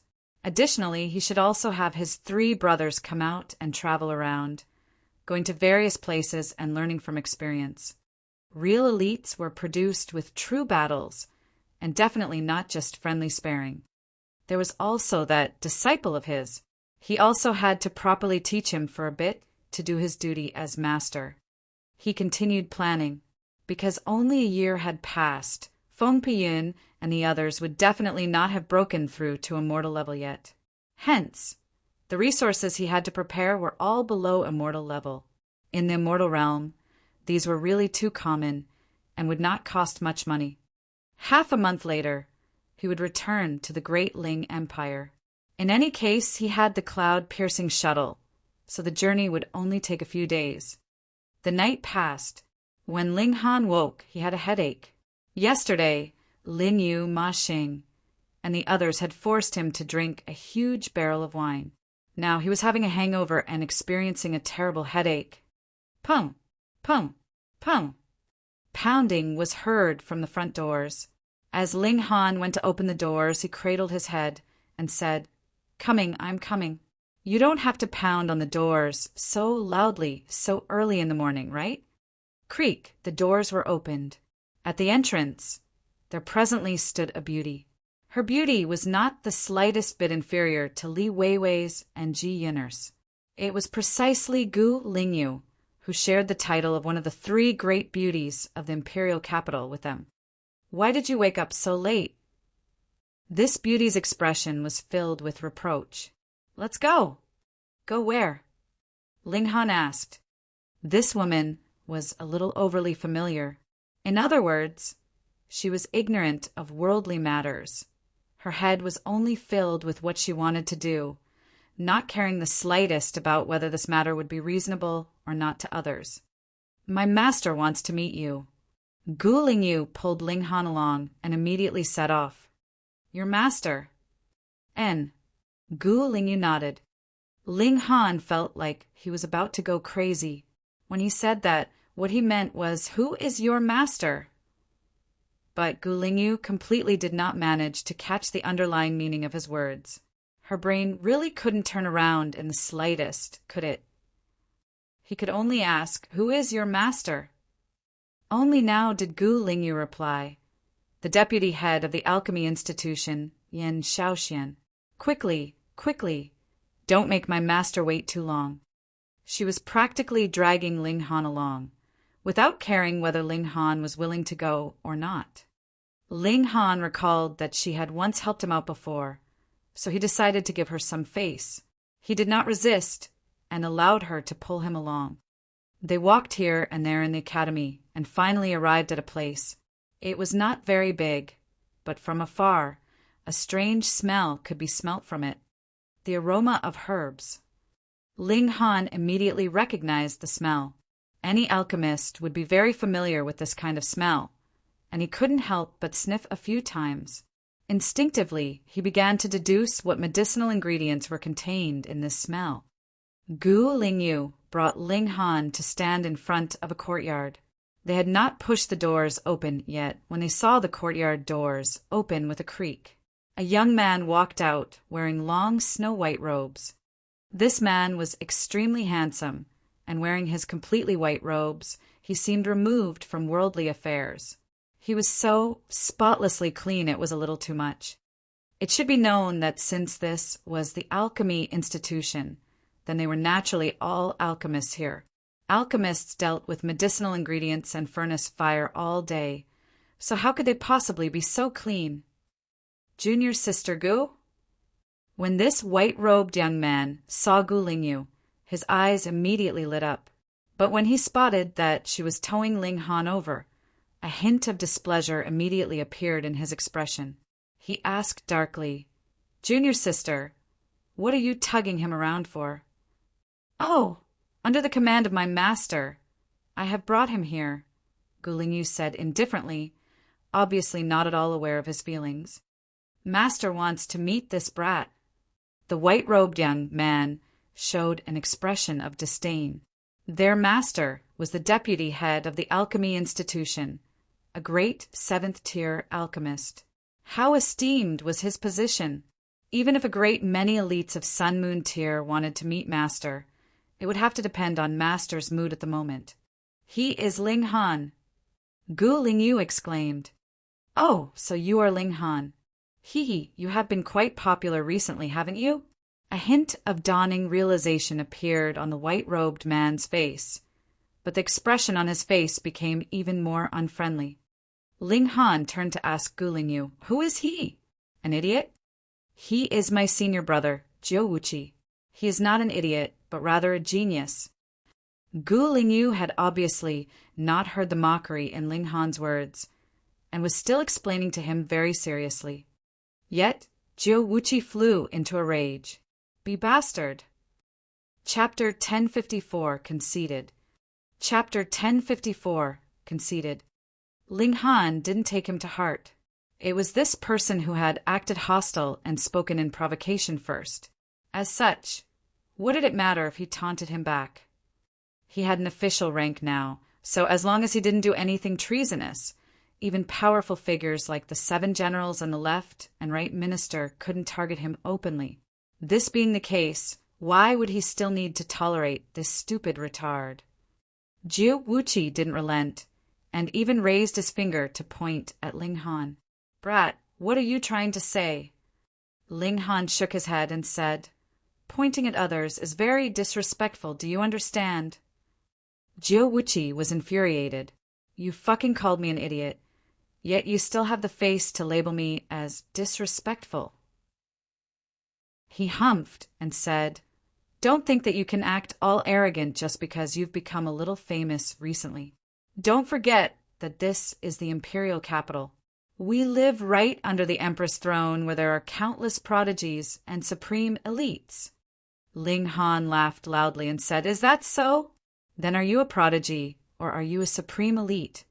"Humph, I'm only 30,000 years old, yet I'm already a level 2 alchemist.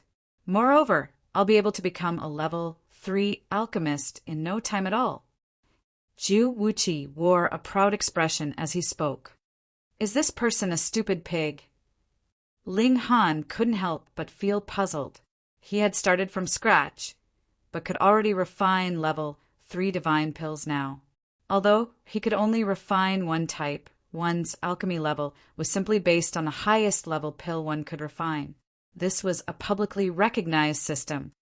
This person is still a level 2 alchemist, even though he's already practiced alchemy for 30,000 years? And he still needs some time to reach level 3? How can he be considered a genius? But he doesn't look like a dumb C***nt. So it turns out that my talent in alchemy is actually this amazing. Ling Han could only conclude that his talent was too impressive. A smug smile appeared on Jiu Wuqi's face as he thought that it was him who had caused Ling Han to become speechless. In the alchemy world on the Joint Peace Planet, those who became level 1 alchemists before turning 3,000 years old and those who became level 2 alchemists before being 10,000 years old could all be considered geniuses. Meanwhile, Jiu Wuqi was about to become a level 3 alchemist, and doing so at the age of only 30,000 years was even more stunning than the previous 2 feats. In addition, his talent in cultivation was also outstanding, had already reached the high extreme of the mountain river tier. These were the foundations of his pride and arrogance. Jiu Wuqi humphed and said, "So, don't think that you can act all high and mighty just because you've achieved a small feat compared to me. You're absolutely nothing." Ling Han finally came to a realization. This person was the type who was extremely conceited and narrow-minded, and couldn't tolerate anyone being more talented than them. He shook his head, not wanting to speak any more nonsense with this sort of person. He turned to Gu Lingyu and said, "Let's not make your master wait for too long." Gu Lingyu nodded, and they immediately left. Jiao Wuqi almost collapsed in anger. Why are both of these people looking down on me? He hurriedly caught up to them and said, "Brat, you're only at the medium extreme of the mountain river tier. You should know how expensive and scarce alchemical pills are, right? However, if you can become my friend, you'll never need to worry about obtaining alchemical pills in the future." Ling Han chuckled in his mind and said, "Then how can I become your friend?" He. Jiao Wuqi instantly started laughing, thinking that Ling Han had finally bowed down to him. "It's easy. Just call me Big Brother in the future. Also, junior sister Gu is mine, so don't even think about trying to get together with her." He lowered his voice on his last sentence so that only Ling Han could hear him. What a narrow-minded person. He can't bear seeing others more talented and impressive than him? Ling Han chuckled and said, "Someone who's truly talented doesn't need to boast to others. You're far from being talented. So stop embarrassing yourself before others. Also, I don't think that you're worthy of Lady Gu." Damn it! Jiao Wuqi's embarrassment turned into anger, and he said, "Brat, don't be too full of yourself. You've successfully angered me, so I can guarantee that no pharmacy in the imperial capital will sell you any alchemical pills, not even a single pill." Ling Han's expression became quite strange. Jiao Wuqi was still completely unaware that he had opened his own pharmacy. "Oh, Jiao Wuqi isn't wrong either. It's my own pharmacy anyway, so that doesn't count as selling."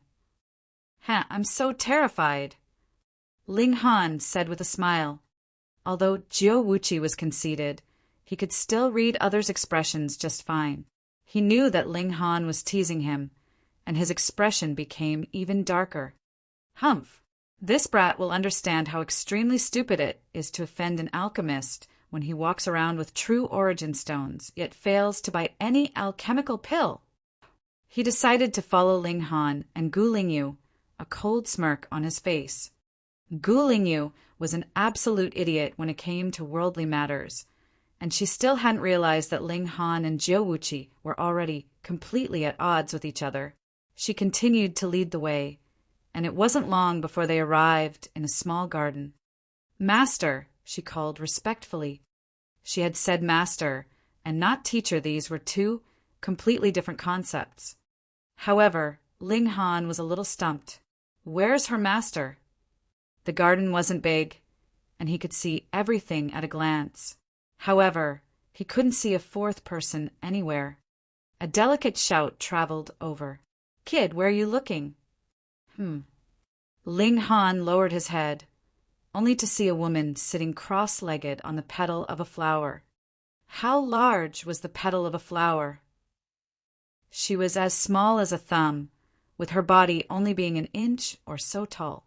Strangely, there was also a pair of extremely thin wings on her back. They were almost transparent, yet they were still adorned with golden, thread-like patterns that were incredibly thin.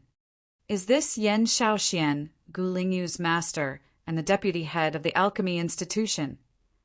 Ling Han could barely believe his eyes. "Senior, are you?" "What? Are you looking down on me because of my small stature?" Yan Shaoxian was displeased, and she instantly unleashed an aura that was unique to elites. She was definitely at the Sun-Moon tier, though it was impossible for Ling Han to judge her exact cultivation as she hadn't summoned her sun or moon. "No, I would never dare to." Ling Han replied hurriedly, "I'm just a bit surprised." He spoke exactly what he thought. It was best to remain honest before such elites. "Sure enough," Yan Shaoxian laughed heartily and said, "I'm half human and half dream spirit tribe." Half humans were the offspring between humans and demonic beasts who could shapeshift. They possessed characteristics of both humans and demonic beasts, and they would also inherit the bloodline of both of their parents. Generally speaking, they were more adaptable than their parents. Ling Han bowed and said, Ling Han pays his respects to Senior Yen. This was an act of respect toward elites. Yen Xiaoxian accepted his greeting, then raised her hand and said, "No need for the formalities. I called you over to ask whether you want to join our alchemy institution or not." Pooh! Jiu Wuqi instantly choked and spluttered. What on earth is happening?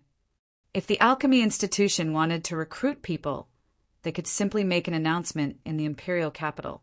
People would definitely apply in droves. Alchemy was a transcendent occupation, and the status of an alchemist was a level above that of cultivators at the same level.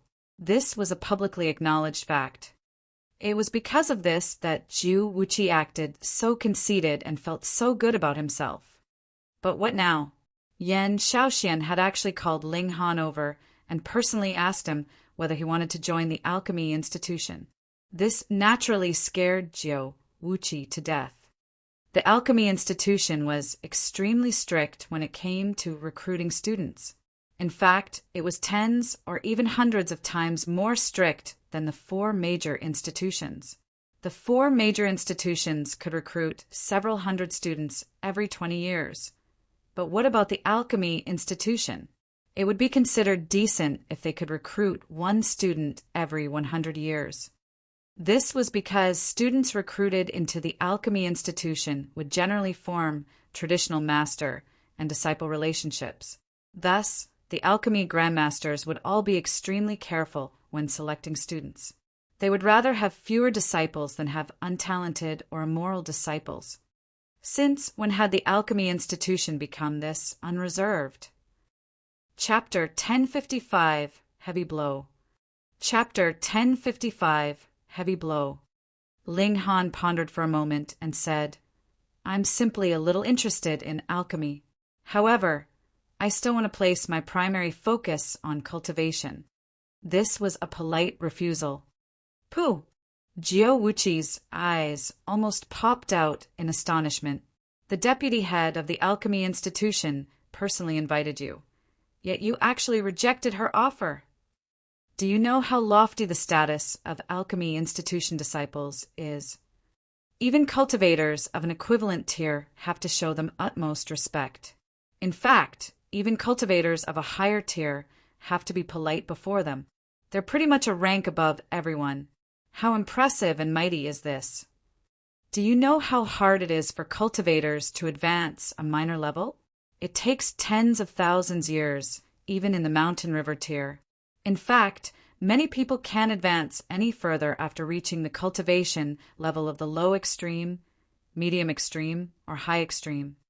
This being the case, how incredibly precious is the fact that alchemists are a level above cultivators of an equivalent rank. Yet you actually rejected her offer?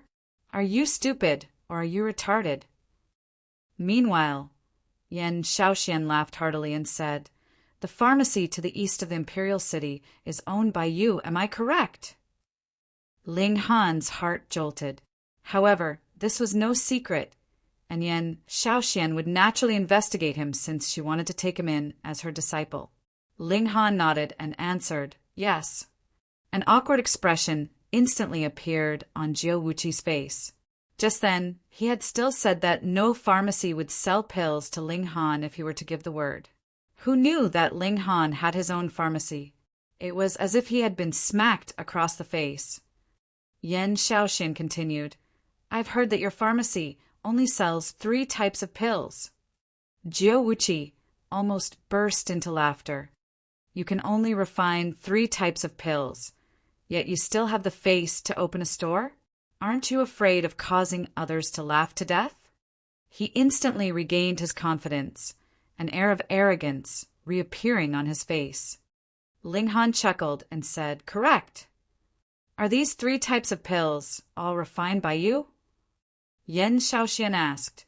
Her eyes suddenly became piercing, and they exuded a hint of a domineering aura unique to Sun-Moon tier elites. Ling Han's divine sense had always been resilient and powerful. Now that he had absorbed the essence of a demon master, almost no one could suppress him through his divine sense unless his opponent was a supreme elite at the Genesis tier. He thought for a moment and replied, My talents are thin and my skills are shallow, so I've only been able to learn these 3 pill recipes. Jiao Wuqi's feeling of superiority became even more intense.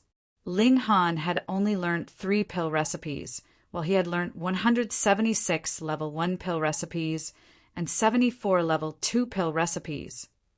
It was precisely because he had refined a large number and a wide variety of pills that he had accumulated enough experience and tempered his divine sense enough.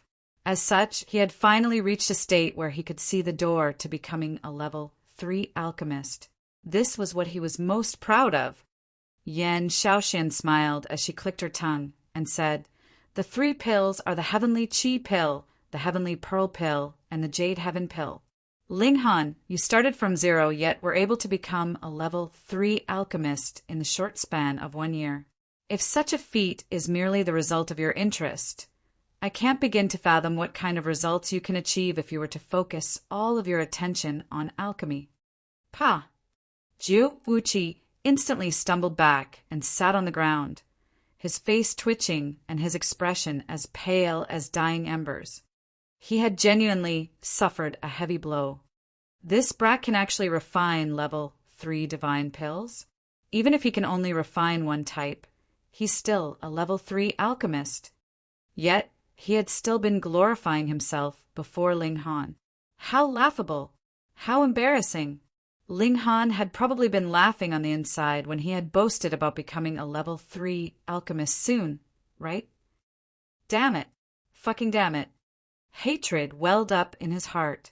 Someone like him would never seek to reflect on themselves. It was clearly him who had provoked Ling Han first.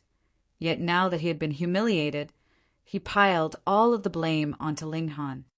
Yan Shaoxian glanced at her disciple in slight displeasure. How can one become so emotional over such trifles and show all of their emotions on their face?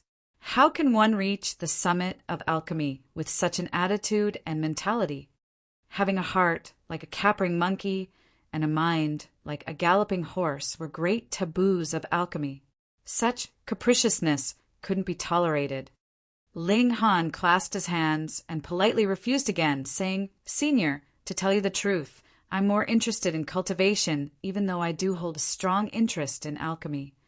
This was a world of cultivation, after all. Even though alchemists were esteemed and revered, this kind of lofty status was given by none other than cultivators. This signified that cultivators could confiscate their status at any time. Yan Shaoxian also smiled and said, "Don't worry. You won't be refining pills all day long even if you do join the Alchemy Institution. A prodigy like you who is able to become a level 3 alchemist in merely a year can probably become a level 4 or level 5 alchemist with no problem at all." However, Ling Han knew that he could only refine a level 3 divine pill so soon because the resilience and strength of his divine sense was far beyond that of ordinary cultivators at the medium extreme. Otherwise, how could it have been so easy to refine a level 3 divine pill, which was equivalent to the rank of the high extreme? Moreover, he didn't need to worry about controlling the cauldron fire in the Black Tower, which made refining level 3 divine pills even easier. Although he was confident that he could refine the Jade Heaven pill, even if he were placed in the outside word, he definitely wouldn't be able to obtain a perfect 10 pills with each cauldron that he refined. The strength of his divine sense could only sustain him in refining level 4 divine pills. If he wanted to refine level 5 divine pills, his cultivation level would have to reach the high extreme of the mountain river tier at minimum. If you join the Alchemy Institution, you'll be able to access all of the pill recipes kept by the Alchemy Institution. Yan Shaoxian made an irrefutable offer upon seeing that Ling Han was still hesitant. Ling Han was instantly moved. Pill recipes were extremely precious, and like secret techniques, they remained concealed and were kept secret by those who own them. Even money couldn't necessarily buy them. Yet right now, the Alchemy Institution was actually willing to give him free access to their pill recipes. Moreover, there's no need for you to forfeit your identity of a student of the Northern Institution. You can simply practice both cultivation and alchemy. Yan Shaoxian opened a back door for him and asked, "What do you say?" Seeing the deputy head's sincerity, Ling Han nodded and said, "I'm willing to listen to Senior's arrangements." "Brilliant, brilliant." Yan Shaoxian was also extremely happy. He was a prodigy, a genuine prodigy. It was the Alchemy Institution's fortune to recruit him.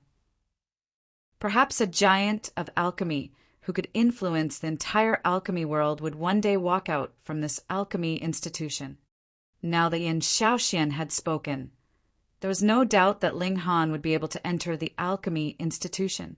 He didn't need worry about it, as there would naturally be someone to take care of the process. In reality, alchemists didn't refine pills all day long. They also needed to cultivate. There was no way around this.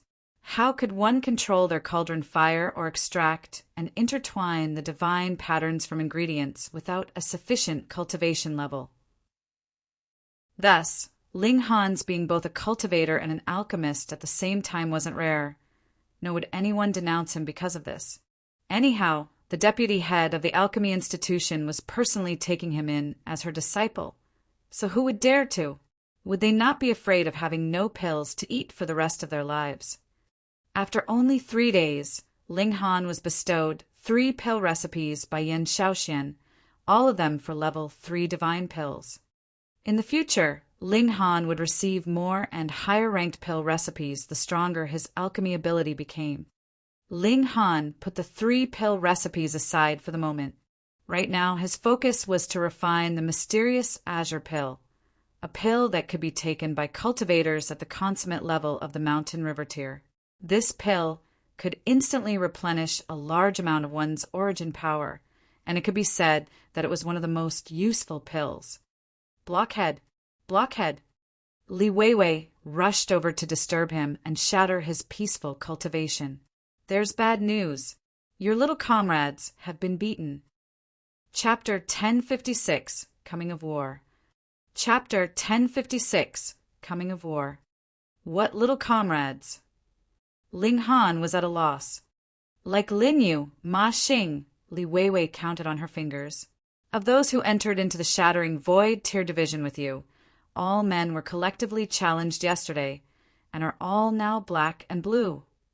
What is going on? Ling Han's expression darkened. Li Weiwei nodded and replied, "I am guessing this was done by Sha Yuan because the fathers and grandfathers of these students are all the subordinates of the great General Sha." "Can't you speak more clearly?" Ling Han sighed. "Why are you so stupid?" Li Weiwei uttered in irritation. "It means Sha Yuan sent his subordinates where Lin Yu and the others were staying yesterday and forced them to spar. They are all members of the Shattering Void tier division, so no one can stop it. Those subordinates of Sha Yuan had entered the Shattering Void tier division quite a number of years ago, and are much stronger than Lin Yu and the others. Naturally, Lin Yu and the others were all beaten black and blue." Ling Han rubbed his chin. Was this move of Sha Yuan a show of force intended for him? He had sent Lu Ying and the other guards to assassinate him, which resulted in failure. Now he did not dare make a move on him in public, so he vented his anger on Lin Yu and the others. "There's nothing that could be done. Who asked you to already be in the medium extreme? So you can't possibly seek those people out for revenge." Li Weiwei sighed. In the Scarlet Heaven Academy, students in the same division could freely spar with each other, as long as no crippling injuries or fatalities occurred. The Academy would not pursue their responsibility. However, higher-level disciples could not make a move on lower-level disciples unless it was the latter who provoked them first. Thus, Ling Han could only watch helplessly. He not necessarily. He smiled and said, "There should also be Sha Yuan's subordinates in the medium extreme division, right?" Li Weiwei was instantly excited and asked, "You want to thrash those people?" Ling Han replied, "Since it was Sha Yuan who first did not follow the rules and expanded the flames of conflict onto innocents, why should I care?" "All right, I will prepare the name list for you." Li Weiwei was the type to wish for the whole world to be in chaos, so she was naturally very cooperative. Immediately, she ran off to compile the list. In this aspect, her efficiency was really very high. In a mere day's time, she had already collected all the names of Sha Yuan's subordinates. Ling Han held the name list and began to continuously issue challenges in the medium extreme division, not only in the northern institution, but also in the other 3 institutions. He now had the cultivation level of the late stage of the medium extreme, and his normal battle prowess directly soared to the peak stage of high extreme. If he used the fast technique and the annihilating dragon star arrow, his battle prowess would be boosted by another star. This was naturally enough to sweep all contenders aside. Even the academy was alarmed and issued a strict order banning Ling Han and Sha Yuan from involving other students in their personal conflict. Only then was the situation contained. Sha Yuan, Zhao Luan. Ling Han swore that when he possessed enough strength, he would definitely slay these 2 people. Ling Han was now earnestly preparing to return to the Great Ling Empire. After leaving for more than a year, he, too, missed his 3 elder brothers.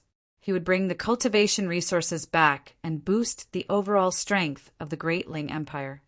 However, right at this moment, a big piece of news exploded. A war had begun between the Golden Lion Nation and Eastern Rain Nation. Golden Lion Nation was a vassal state of the Eternity Sky Majestic Empire, whereas the Eastern Rain Nation was a vassal state of the Chaotic Stars Majestic Empire. The 2 nations bordered each other and could be considered the buffer area between the 2 great majestic empires, having great strategic significance. Thus, the 2 majestic empires placed high importance on these 2 small nations. Now, a war had erupted between the 2. Furthermore, 14 cities of the Eastern Rain Nation had been lost to the other side in a single night, with close to a quarter of its territory occupied, so it was forced to ask for help from the Chaotic Stars Majestic Empire. Empress Luan Xing immediately issued an imperial decree. The 9th king would lead an army comprised of the students of the Scarlet Heaven Academy to assist. Why was it the students of the Scarlet Heaven Academy?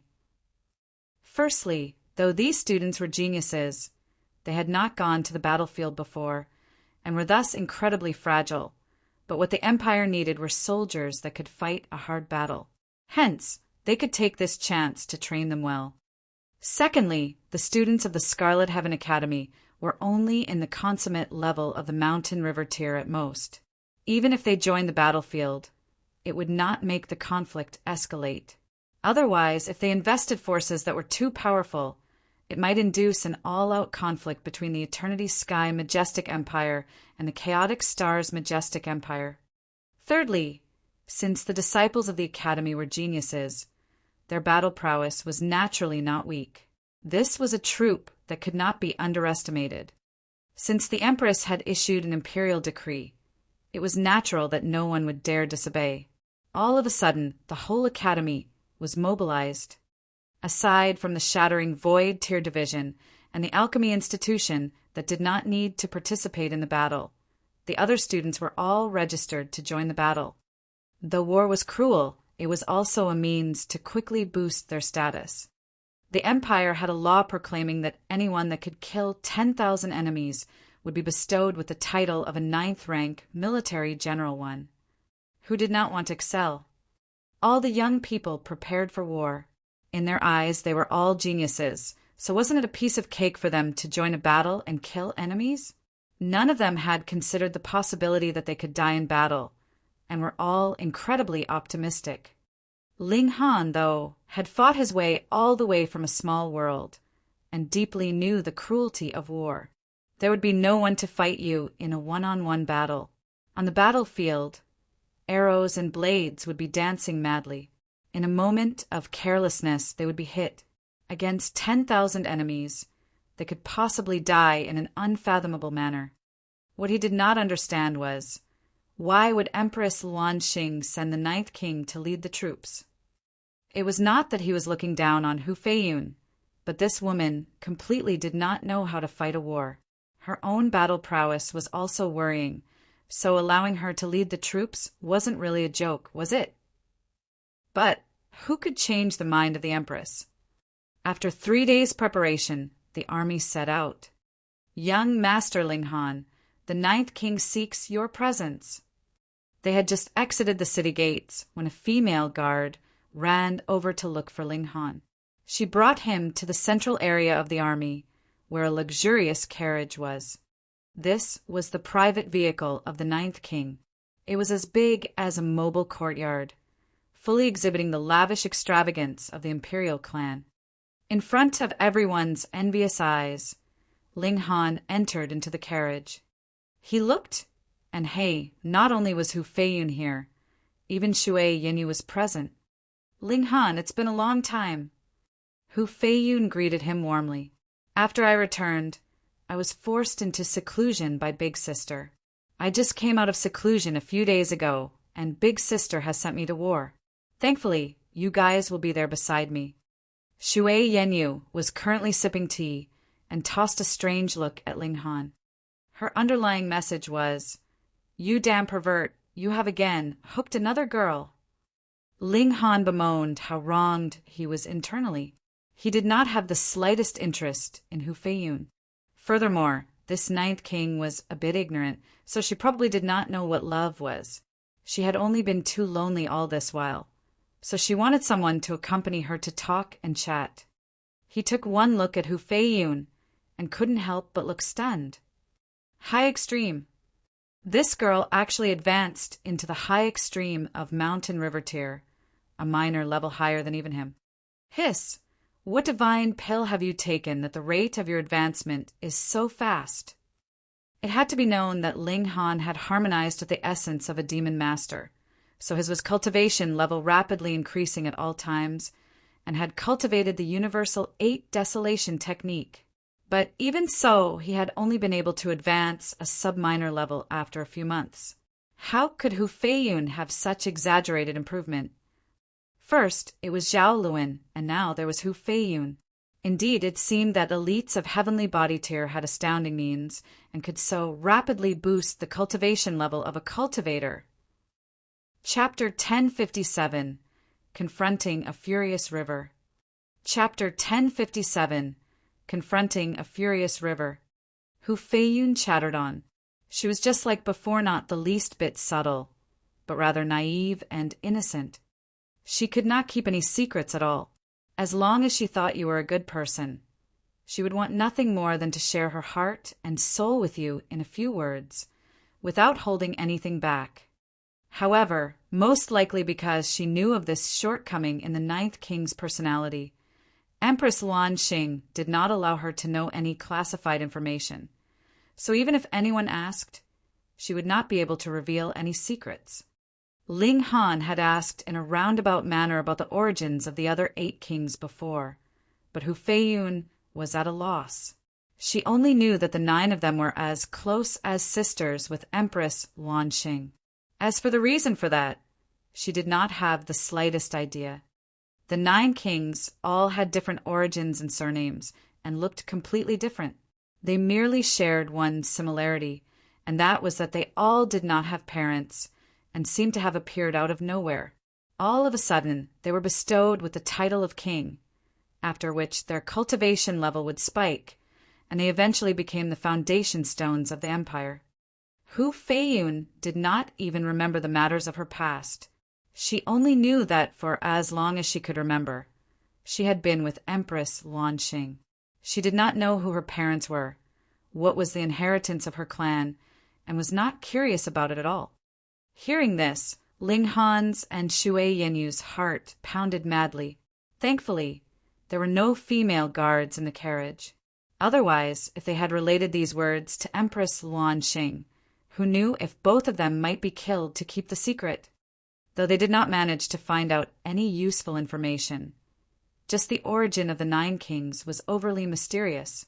That by itself could possibly be an untouchable taboo. It should be known that aside from Hu Feiyun, the other 8 kings had all broken through to the heavenly body tier one after another. This was practically an inconceivable miracle. What means did Empress Luanxing have to be able to see through to one's potential to finally break through to heavenly body tier when they were still in the mountain river tier? Even for a genius like Ling Han, there was a very high chance that he might perish halfway and could possibly encounter a barrier in cultivation level which he might not be able to break through for eternity. Strange, this was extremely strange. Hu Feiyun was carefree and unworried. She did not at all look like she was leading an army to war, but more like she was going out on a leisurely outing. She had everything in her carriage, a bedroom, kitchen, and even a small garden. Because there was no dispatch of flight god tools, their progress naturally was not all that fast. They had taken a whole 2 months' time to exit the chaotic star's majestic empire and enter into the territory of the Eastern Rain Nation. In that instant, Ling Han felt the power of the nation that was enshrouding him disappear. He could no longer get any boost from it. Thankfully, only he and the Ninth King could draw on the power of the nation of the chaotic star's majestic empire here. Hence, the influence this had on the whole troop was practically zero. Ling Han had been making the most of these days to refine the demonic power source. The fact that Zhao Luin's and Hu Feiyun's cultivation level had soared caused him to feel pressured.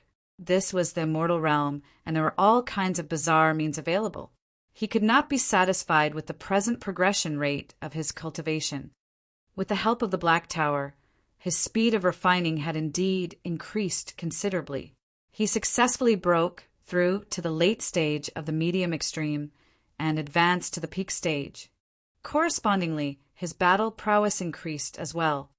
Unfortunately, when it came to concocting the mysterious azure pill, he was still lacking a bit. On the other hand, he was burning through his wealth madly and was again about to reach the bottom of the pile. A level 4 divine pill. One failure would mean the waste of materials that amounted to a few thousand true origin stones. Greetings, Ninth King. After they entered the Eastern Rain Nation, the higher-ups of the Eastern Rain Nation naturally had to come out to receive them. Hu Feiyun, on the other hand, had seen the scene so often that she did not have any stage fright at all. She talked cheerfully and wittily with the higher-ups of the Eastern Rain Nation, and then took the initiative to ask to join the battle. At first, the higher-ups of the Eastern Rain Nation were not very pleased. Although the chaotic star's majestic empire had sent them a king, this king's abilities were really too weak. She had not even entered the Sun-Moon tier. What use would there be of an elite like this? If she joined the battle, not only would there be no decrease of pressure on the Eastern Rain Nation, they would have to expend a large amount of manpower to protect this king, who did not know that Empress Luanxing treated the 9 kings like her own sisters. If anything happened to the 9th king, it was guaranteed that there was no need for the Golden Lion Nation or the Eternity Sky Majestic Empire to make a move, as the Empress would personally eliminate them first. Moreover, the troops that Hu Feiyun brought were all merely in the Mountain River tier as well. But upon further thought, these Mountain River tier cultivators were not simple characters. They were all the future pillars of the empire, and there were also descendants of great and powerful clans among them. If anything happened to them, would the forces behind them refrain from making a move? Then the Eastern Rain Nation would instantly have the support of countless forces. With that thought, the higher-ups' worries immediately turned into happiness. They quickly escorted this troop to the front line. They wanted nothing more than for a few more of them to die so that the chaotic star's majestic empire would send out a stronger army. A few days later, the army comprised of the students from the Scarlet Heaven Academy came to the banks of a great river. The great armies of the Golden Lion Nation were on the opposite bank, confronting the troops of the Eastern Rain Nation, separated by the river. This was a furious river, its roaring current possessing terrifying destructive ability. According to legend, this furious river was created from the swipe of a sword of a supreme elite. It held the supreme sword intent of this elite, which had not completely disappeared even after millions and millions of years had passed. Hence, this river was not something that just anybody could cross. It was necessary to use a ship that could isolate the sword intent, as well as have elites of at least Sun Moon tier stand guard. The Golden Lion Nation was merely a royal empire, and all their elites of the Sun Moon tier added together only amounted to just over 100. So how could they so easily escort an army across the furious river? This was a natural barrier, preventing the Golden Lion Nation from invading further. However, at the same time, if the Eastern Rain Nation wanted to reclaim their lost territory, it was likewise an endeavor filled with many ordeals. This furious river would turn around to confine them. The Academy troops set up camp here. However, the students and soldiers of the Eastern Rain Nation did not mingle together. Of those who could enroll in the Scarlet Heaven Academy, which one was not a genius, naturally, they looked down on these soldiers. It should be known that these were only soldiers of a royal empire. There were not even many cultivators of the Mountain River tier, and the majority of them were in the shattering Void tier, Heaven tier, and Deity Transformation tier. In these few days, each side was unfriendly to the other. There were even times when they almost started fighting with their own people. There was nothing else to be done. The two troops could only be separated. Normally, you didn't come over to my place, and I wouldn't go to yours either. It was a situation of each staying in their own territory and minding their own business. The Golden Lion Nation did not seem to be in a rush to advance. Every day, they would only use the catapults to shoot over a few balls of fire, causing a small commotion without any intention to cross the river to push their assault. The Eastern Rain Nation, on the other hand, was getting anxious. If this continued, all the territory north of the Furious River would really become the territory of the Golden Lion Nation. In the Immortal Realm, the most valuable resources were territory and population. They would directly affect power of the nation. The general of the Eastern Rain Nation discussed with Hu Feiyun, wanting to begin a counterattack. I agree.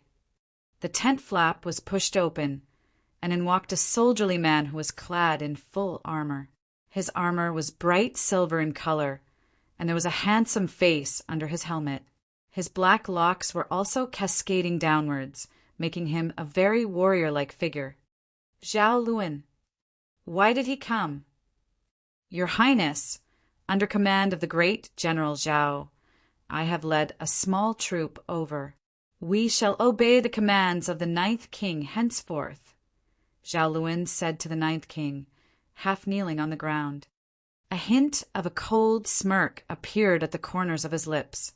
How could he possibly miss such a wonderful opportunity? It was natural for people to die in battle. In that case, he'd have Ling Han remain in this place forever. Chapter 1058, Sudden Assault. Chapter 1058, Sudden Assault. Although Hu Feiyun didn't like Zhao Luan because of her relationship with Ling Han, she was still a very straightforward person who didn't bear any grudges. She had already forgotten about Zhao Luan long ago. She was a little confused as she looked at him and asked, "Who are you?" "Pooh!" Zhao Luan was so infuriated that he almost vomited blood. "It was because of you that I was viciously humiliated by Ling Han, yet you actually forgot who I am."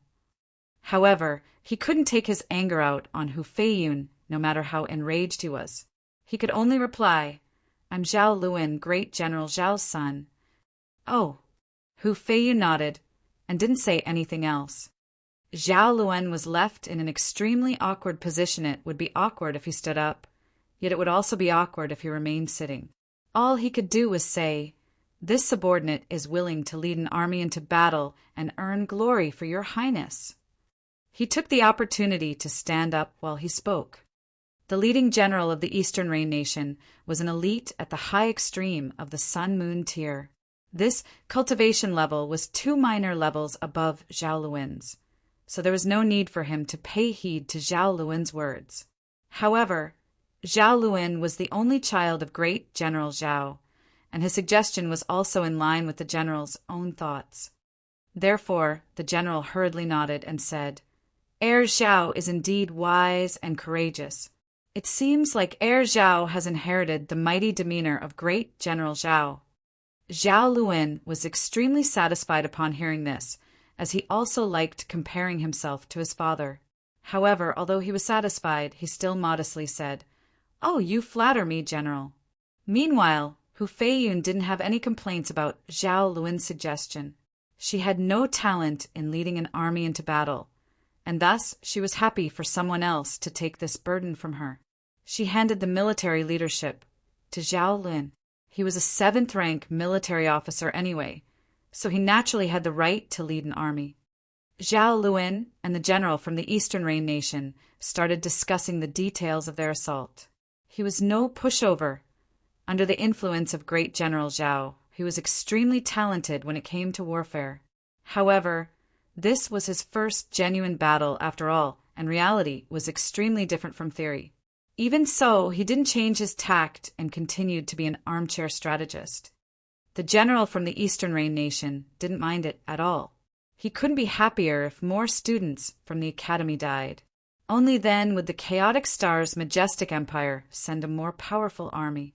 Otherwise, the Eastern Rain Nation would suffer severe losses, even if they could force the Golden Lion Nation to retreat.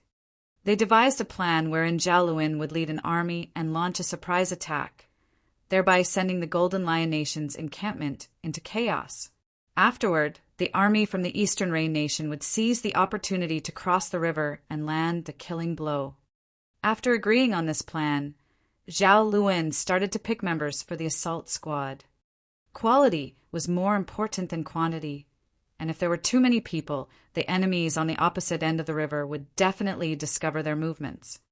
Only the most powerful students would be chosen, and the size of the assault squad was only around 1,000 or so. Theoretically speaking, Ling Han wasn't powerful enough to be chosen. However, his name surprisingly appeared on the list. It was evident that Zhao Luan was pushing him into danger. Although Zhao Luan's actions were brazen, who could blame him for his decisions? He was fighting for the empire, yet you still wanted to nitpick and complain. After learning of this, Xue Yanyu wanted to visit Hu Feiyun and tell her to revoke Zhao Luan's orders. However, Ling Han shook his head and didn't let her. He wanted to cross the river and have a look at the other side. Initially, he hadn't known much about the Golden Lion Nation. However, he gathered quite a lot of information during the past few days. The Golden Lion Nation wasn't more powerful than the Eastern Rain Nation, with both nations being roughly as strong. Thus, even if the Eastern Rain Nation was taken by surprise, there was no way that they could have lost 14 cities in a row. Unless the Eternity Sky majestic empire had a hand in all of this. However, the question was, why? These two small nations acted as a buffer zone for both majestic empires. The reason for their existence outweighed the reason for their destruction. This was also the reason why many smaller nations could survive and exist. However, if the Eternity Sky majestic empire was behind all of this, what was their reason? Did they want to trigger an all-out war with the Chaotic Star's majestic empire? Moreover, the army from the Golden Lion Nation had suddenly stopped advancing after reaching the Furious River. Although the obstruction of nature could be a reason, Ling Han felt that the Golden Lion Nation's aim was simply to seize the territories to the north of the Furious River. They were uninterested in crossing the river and capturing more land. Anyhow, the Chaotic Star's majestic empire would never allow the Eastern Rain Nation to be conquered. How could the Golden Lion Nation be unaware of this? Once the Chaotic Star's majestic empire sent an army, they would eventually have to regurgitate all of the land that they had swallowed. That being the case, what was the point of triggering this battle? Unless, perhaps the aim of the Golden Lion Nation was never to seize more land. As for what their true reason was, Ling Han naturally didn't know. He would only be able to find out if he crossed the river to investigate himself. Thus, Ling Han wasn't against becoming a member of the assault squad. After all, he was a soldier right now, so he obviously couldn't go wherever he wanted. However, this would all change if he joined the assault squad. He could pretend that he had gotten separated from the squad, which would allow him to venture deeper into the enemy territory and conduct his investigation. Ling Han had the Black Tower, so he wasn't worried about his own safety. He carefully explained this to Xue Yanyu, and she nodded in agreement, knowing fully well that she wouldn't be able to stop him. Follow the Ninth King closely. That way, you won't face any grave danger, Ling Han urged. He and Shui Yinyu were both members of the army now. In other words, they definitely couldn't act privately. Otherwise, they would risk being punished by the army. Shui Yinyu was slightly surprised. Although Hu Feiyun has a lofty status, her battle prowess isn't all that impressive. Believe me, if you come across any dangers, you mustn't leave the Ninth King's side. The battle prowess that this woman can wield is far beyond your imagination. Ling Han only warned her, but didn't tell her the truth. He had almost been killed by Empress Luanxing after learning of the secret between her and the Ninth King. Thus, it was better that he didn't reveal the secret to Shui Yinyu, lest it brought them more trouble. Shui Yinyu nodded gently and replied, Wife, why don't we have a kid? Just in case I can't make it back. Ling Han's hands started to become naughty. Shui Yinyu instantly rolled her eyes at him and scolded, Don't jinx yourself! She pushed Ling Han aside before turning around and running away. Meanwhile, Zhao Luin was standing atop a highland outside the encampment with his hands clasped behind his back. Having a divine sense as powerful as he did, he could naturally keep an eye on every single corner of the encampment. A cold sneer appeared on his face. Ling Han, don't think about making it back alive this time. After a night's rest, Zhao Luin and the assault squad set off early in the morning. They would skirt around the main battlefield and navigate their way around the Golden Lionation scouts. They would then cross the Furious River and use the darkness of the night as cover as they launched a surprise attack on the Golden Lionation's encampment. Although the darkness of the night didn't affect cultivators, most ordinary people still had a habit of sleeping at night. Thus, surprise attacks were still most effective when launched under the cover of night.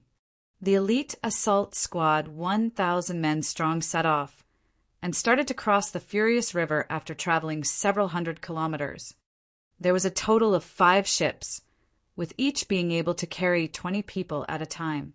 The entire assault squad was ferried across the river after 10 trips. They all yelled in astonishment after crossing the river. This was because the land on this side of the river emanated a dense air of death. The land was barren, and all of the trees and flowers were wilted and dead. In fact, not even the chirps and buzzes of insects could be heard. Not a single bird could be seen in the air. This piece of land was as dead could be. Zhao, this place is far too eerie. Should we report this to the main camp first? The student who spoke was a supporter of Zhao Luin, which was why he dared to speak at this moment. Chapter 1059, Unexpected Elites. Chapter 1059, Unexpected Elites. Zhao Luin furrowed his eyebrows. This place being a land of death was completely beyond his expectations. What on earth had happened here? Although he had learned a lot about warfare, such knowledge could merely raise him to the level of an armchair strategist. In terms of genuine battle experience, he had only ever battled as a single entity. Thus, he was completely stupefied by the sudden and unfamiliar sight that lay before him. Zhao, the situation seems off. I think we should play it safe and abandon our original plan, another student suggested. They were also a supporter of the Zhao lineage. Zhao Luin mulled over the suggestion for a moment before shaking his head and said, No, continue with the original plan. We're going to attack at night anyway, and the main army will also charge over at that time. There's no need for us to return and report this. This was his first time leading an army, so how could he give up halfway? In any case, his hatred for Ling Han was immense. So how could he let this golden opportunity slip? The assault squad remained where they were as they waited for night to fall. Darkness would be their signal to attack. Time flew by. When the moon rose into the sky, they stealthily crept toward Golden Lion Nation's encampment. They were few, and there was only a single elite at the Sun Moon tier in their ranks. As such, they didn't dream of causing too much damage. Their aim was simply to spread chaos in the Golden Lion Nation's encampment. At that time, the Eastern Rain Nation's army would be able to cross the Furious River with ease. Once they seized control of the Furious River, they would blow the horn that signaled the beginning of their counterattack. If this natural barrier remained as no man's land, it would be easily defendable, yet almost impossible to breach for either of the armies. The sky was dark, and the assault squad of 1,000 closed in on the Golden Lion Nation's encampment like silent ghosts. Although it was night, this place was still brightly lit, with gigantic torches lining the perimeter of the encampment. However, the aim of the assault squad was merely to catch the enemy encampment by surprise. Charge! Following Zhao Luan's roar, the assault squad instantly started to launch ferocious attacks on the enemy encampment. Although a squad of 1,000 was small, the minimum cultivation level of its members was the mountain river tier. Thus, they were like ferocious tigers as they surged toward their enemies. They even gave off deafening roars as they charged, intending to instill panic into their enemies. Meanwhile, this was also a signal calling for their allies on the opposite end of the Furious River to attack. Sure enough, the sound waves emitted by 1,000 cultivators at the mountain river tier roaring in unison were powerful enough to cause those at the shattering void tier to vomit blood. As if hit by a level 10 hurricane, the tents in the enemy encampment were all smashed to the ground. The Golden Lion Nation's army instantly descended into chaos. Under the tremors caused by the terrifying sound waves, even the commands of the commander couldn't be passed along properly. The enemy army was like a dragon that was missing its head. Humph! Following a cold harumph, a general clad in a golden armor appeared. He was standing atop a flagpole, and his body measured at least 9 meters in height. The parts of his body that remained exposed were surprisingly flowing with bright red lava. Great General Crimson Flames! The Golden Lion Nation's soldiers immediately calmed down. It was as if everything could be solved as long as this person was present. He was Lu Qing, a great general of the Golden Lion Nation. He had the title of Crimson Flame, and he was a god for the Golden Lion Nation's army. He had led armies into 109 battles, yet he had only suffered 7 losses. It could be said that his commanding skills were godly. He was the soul of the army, and as long as he was present, the army would be as sturdy as Mount Taiwan. They are but a bunch of weaklings. What is there to be afraid of? Lu Qing's contemptuous voice boomed through the entire encampment. Weaklings! Roared all the soldiers of the Golden Lion Nation in agreement. There wasn't a hint of panic or alarm on their faces anymore. They all raised their weapons and roared loudly as they charged toward the members of the assault squad. Barely any of them were at the mountain river tier, yet their morale was no lower than that of the assault squad. The two sides instantly engaged in battle. Because the students from the Scarlet Heaven Academy had higher cultivation levels, they initially enjoyed a significant advantage over their enemies. However, this advantage gradually disappeared as more and more elites joined the battle. This was a large army, after all, so they could definitely find a few thousand soldiers at the mountain river tier. Ling Han only defended, and didn't do anything extraordinary. This wasn't his battle, nor did he hold any grudges against the Golden Lion Nation. He even more so didn't have any relationship with the Eastern Rain Nation. So, why would he kill other innocent people? However, it was precisely because he didn't do anything extraordinary that he wasn't targeted by powerful enemy elites. Ling Han was under no pressure at all, and continued to mull over why this place was permeated with an air of death as he battled. When a nation set out on a campaign, their aim was always to conquer, not to kill. However, not only were the people in this place all dead, but even the plants, animals, and insects were completely wiped out. Why exactly was this the case? An acute sense of danger suddenly gripped Ling Han's heart. He hurriedly leaped up and jumped toward his left. Pooh! the ground where he had just been instantly exploded with a boom. A devastating shock wave soared into the sky and ripped his opponent into pieces. This shock wave had surged out from the ground, and it was definitely not an attack that could have been launched by a cultivator at the mountain river tier. The attack was still incredibly powerful after traveling through the ground, which meant that the attacker was at the Sun-Moon tier. If the attacker were an enemy elite, why would they need to launch a surprise attack? The two sides were engaged in battle anyway, so they could have simply charged over to attack him. That being the case, there was only one possibility left. The attacker was Zhao Luan. Ling Han looked toward Zhao Luan and found that he was currently engaged in a heated battle with Lu Qing. However, Zhao Luan glanced over to meet his gaze, his eyes filled with wicked killing intent. There was no doubt that the attacker was him. Weird. He can fight Lu Qing and reach a stalemate? Ling Han could clearly see the two suns and moons hovering behind Lu Qing's back. This signified that his cultivation level was at the late stage of the medium extreme of the Sun-Moon tier. Meanwhile, Zhao Luan had only just broken through to the Sun-Moon tier, which could be seen from the miserably small red sun behind his back. The difference between their cultivation levels was at least 7 stars. However, Zhao Luan was only a 4-star genius, and there was no way he could draw on the power of the nation here. How could he overcome the 3-star difference in battle prowess between him and his opponent? Did he suddenly become a 7-star genius? Wait, no. Ling Han immediately saw divine light radiating from the armor on Zhao Luan's body. It seemed as if it was this armor that was battling, with Zhao Luan merely being a passenger on board. Precious treasure. It's definitely a precious treasure. A mere armor was able to elevate Zhao Luan's battle prowess by 3 stars. This was truly astounding. Zhao Luan couldn't leave any clues, and thus he could only use these kinds of secretive methods to attack Ling Han. Fortunately, Ling Han's reaction was fast enough. Otherwise, it was extremely likely that he would have been severely injured, even with his incredibly sturdy physique. Ha ha ha.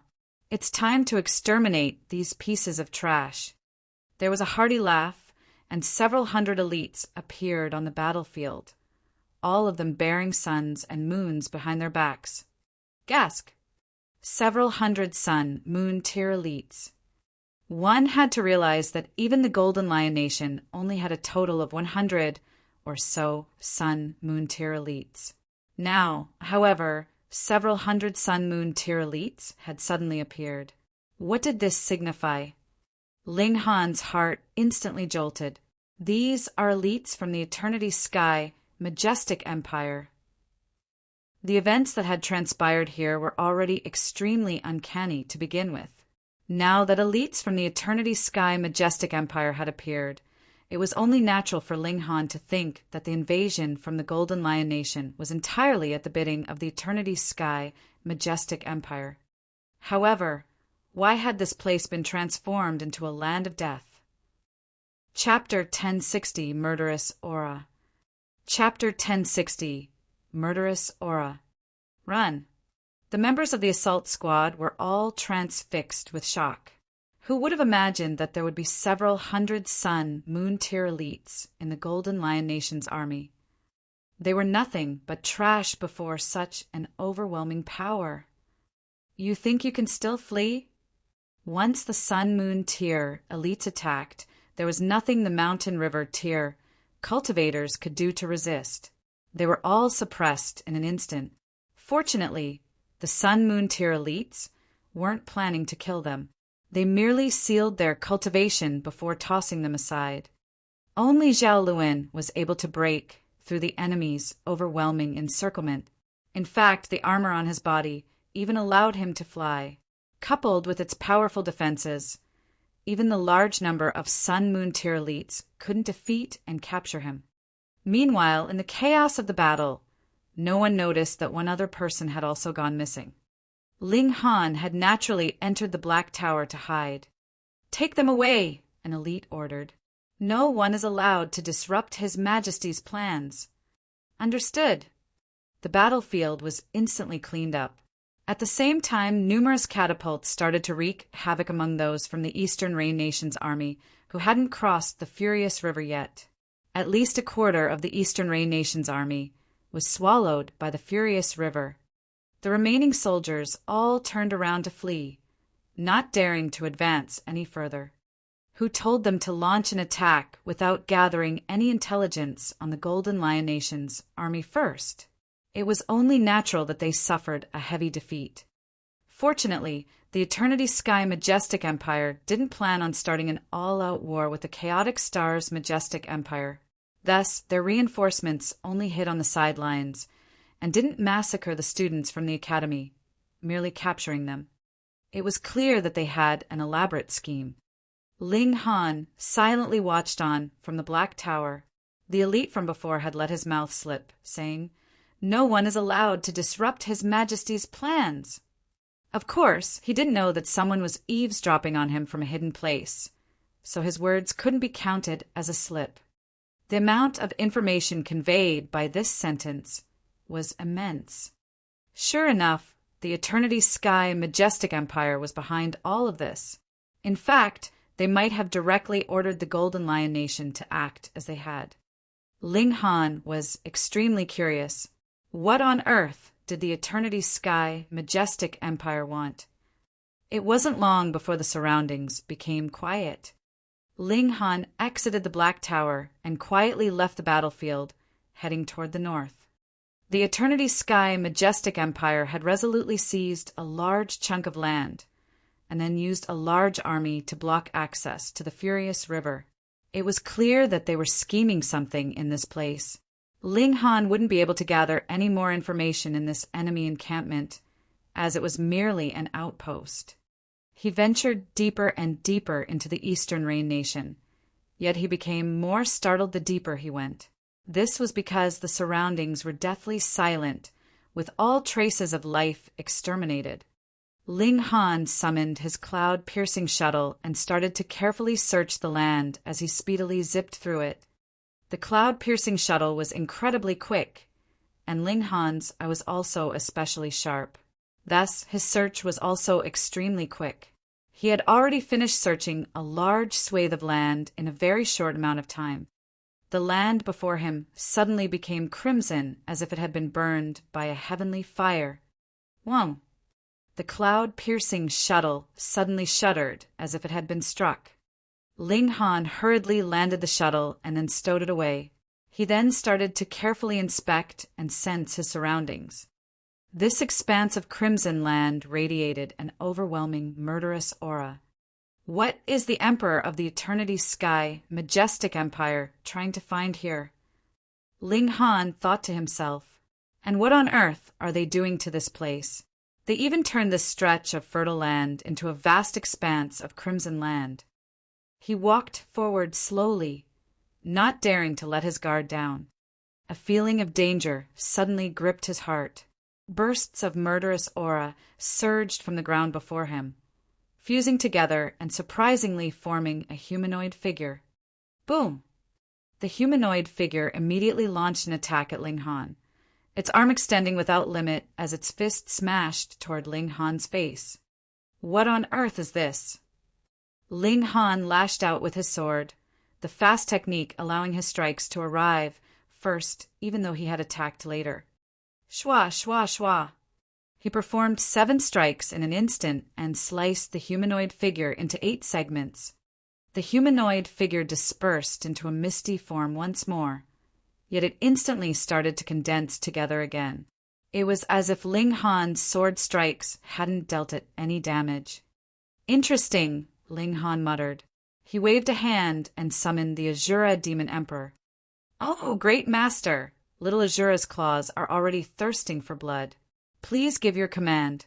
Whose bottom do you want little Azura to bite today?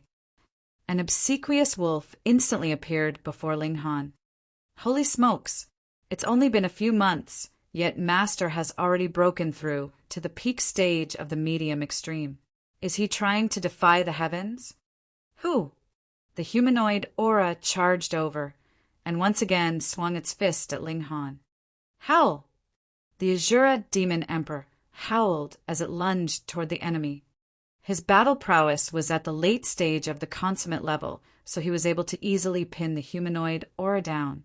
He appeared especially smug as he bit and clawed at the blob of murderous aura. "You're so weak, yet you still dare to attack my master. How stupid!" Huh. The Azura Demon Emperor cocked his head in surprise. The blob of murderous aura had actually reformed into a humanoid figure again. "Is this an undying cockroach?" "It's a bit like you," Ling Han said. The Azura Demon Emperor was astonished. He was a being who had been born from the demonic chi of primal chaos. Although his battle prowess was nothing to write home about, he was still an extremely special existence in the netherworld. It would be impossible to find another species whose members could become a host in the bodies of all kinds of living beings, dead people, and puppets there. It was because of this unique ability that the Azura Demon Emperor had been sent to the immortal realm to search for the location of the lower realm.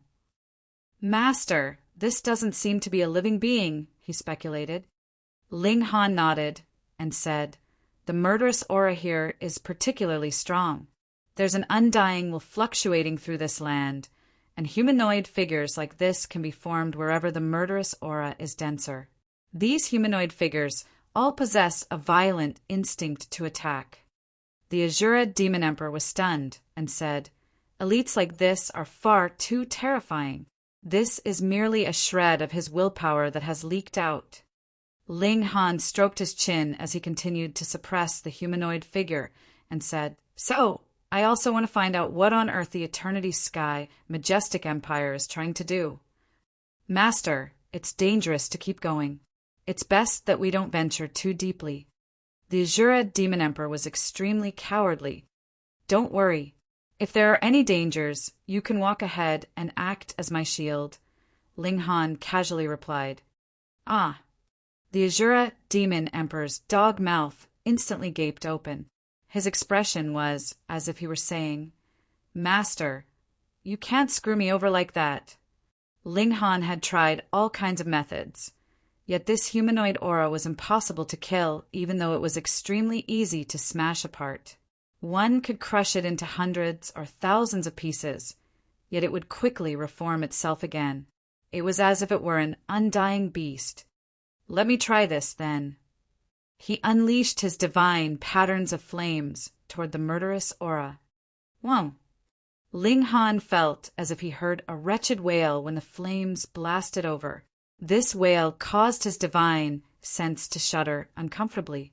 However, the effects of the divine flames were also extremely obvious, quickly incinerating the humanoid aura into ashes. Ling Han turned to look at the Azura Demon Emperor and found that his state was even more miserable than himself. The Azura Demon Emperor had been jolted out of the puppet wolf, and his mist-like body was squirming about continuously. The murderous aura's wretched wail was a divine sense attack, yet Ling Han's divine sense had already been tempered to become extremely sturdy by the indestructible heaven scroll. Thus, he had only felt a little discomfort. Meanwhile, the Azura Demon Emperor was genuinely at the medium extreme, so his body had been directly jolted out of the puppet wolf's body. Interesting. Chapter 1061, Sacrificial Altar. Chapter 1061, Sacrificial Altar. The Azura Demon Emperor felt a bit similar to this murderous aura. Neither of them had a physical form, and both of them existed in more of a spiritual sense. Back then, the Azura Demon Emperor had survived being sliced into 8 separate pieces. This would have been impossible if it were another being, even if they were far stronger than the Azura Demon Emperor. However, the Azura Demon Emperor was most afraid of spiritual attacks. As long as his opponent had a stronger divine sense than him, they would be able to severely wound him through spiritual, secret techniques. This murderous aura was such kind of opponent, with its attacks targeting one's divine sense. The Azura Demon Emperor started gagging, yet he was still in his mist-like form, so how could he vomit anything out? After gagging for a while, he returned into the puppet wolf's body and said, "Master, this aura is quite hard to deal with. You need to temper your divine sense more," Ling Han said. Saying this was easy, yet there were very few cultivation techniques that could temper one's divine sense.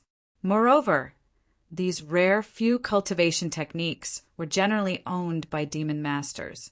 Ordinary cultivators could only strengthen their divine sense, as increasing its toughness was far, far too difficult. This was similar to how cultivating one's body was easy. Body arts weren't easily accessible, yet there were still numerous avenues to get a hold of them. However, what about cultivation techniques that could strengthen one's physique? They were incredibly rare. Of course, the Azura Demon Emperor didn't dare say this, and could only grumble in his mind. However, he was especially curious. Not only did his master possess a powerful physique, but he even possessed a tremendously tough divine sense. Was he trying to defy the heavens? What kind of secret technique did he cultivate?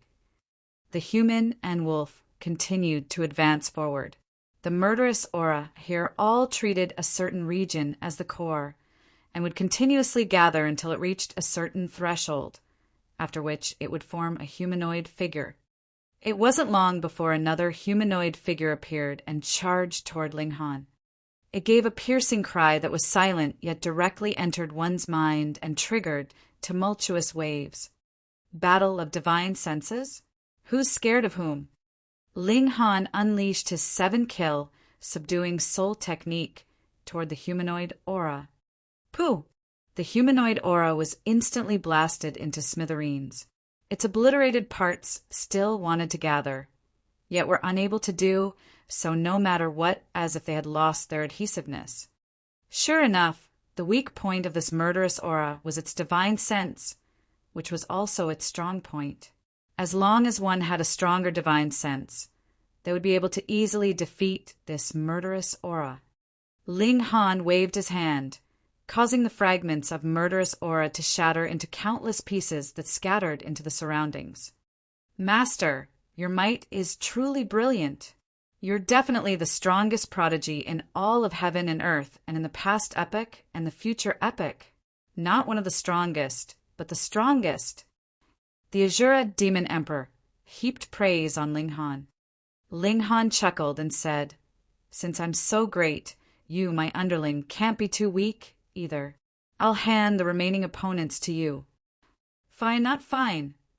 The Azura Demon Emperor was just about to pat his chest and agree, yet he instantly dropped his tail in fright when he cast his eyes ahead. This was because an even larger murderous humanoid aura had appeared ahead. They had already defeated a few humanoid aura figures, and they knew that the larger their bodies, the more murderous aura they possessed. At the same time, it also meant that they were stronger. As for the one before them, right now, if it roared, the Azura Demon Emperor wouldn't simply be jolted out of the puppet body. Instead, his entire body would shatter into pieces. Although his existence was peculiar, it wouldn't matter, even if he was shattered into pieces who would want to be blasted into bits for no good reason. It hurt like hell, okay? "Master, save me!" the Azura Demon Emperor cried pitifully. Although he had the body of the puppet wolf, and had a battle prowess at the late stage of the consummate level, it was as if the murderous humanoid aura figures were his nemesis. They specialized in divine sense attacks and completely mitigated his advantage of having a powerful physique. Ling Han tried to absorb the murderous aura into his black tower, yet they possessed a martial intent even though they weren't genuine living beings. They were like god tools, and it was therefore necessary to erase their martial intent before they could be absorbed. However, without the support of martial intent, the murderous aura here would also completely vanish. Thus, the Black Tower couldn't provide him any help. Ling Han unleashed his 7-kill subduing soul technique, instantly causing the head of the humanoid aura figure to explode. However, the other parts of the humanoid aura remained unscathed. A harrowing sight played out before them. The humanoid aura plucked its own head off before sending a surge of murderous aura toward its neck and growing another head. The humanoid aura didn't have a set form to begin with, and it could reassemble itself even if it was hacked into dozens of pieces. As such, it was naturally easy for it to regrow its own head. This one is slightly stronger. Ling Han attacked again, activating his divine patterns of flame as he unleashed his 7-kill subduing soul technique. Both of these techniques were extremely effective against the humanoid aura figures. The humanoid aura didn't yield, instead launching into a ferocious battle against Ling Han. Spiritual attacks that caused incredibly uncomfortable piercing pain were contained in all of its attacks. It took Ling Han quite some time and effort to finally dispose of this humanoid aura figure. The process had been straining, and it was as if he had fought an intense battle against a powerful enemy. Master is so amazing. Master is so great. The Azura Demon Emperor instantly started to flatter Ling Han again. They continued to advance, and after dealing with a few more humanoid aura figures, a gigantic humanoid aura figure that measured 9 meters in height suddenly appeared before them. Even Ling Han furrowed his brows in apprehension, let alone the Azura Demon Emperor, whose eyes were already popping out of his head in fright. There was far too much murderous aura gathered here. Rarg! A spiritual attack surged over as the gigantic humanoid aura slammed its palm on them. More surprisingly, this spiritual attack transformed into a tangible wave that even caused the ground to rumble and tremor. Ling Han instantly pushed any thoughts of battle out of his mind. Shua! He immediately grabbed the tail of the puppet wolf and entered the Black Tower along with the Azura Demon Emperor. Boom! Dust billowed through the air as the palm of the giant humanoid aura struck into the ground. However, it was a little baffled. Where were its opponents?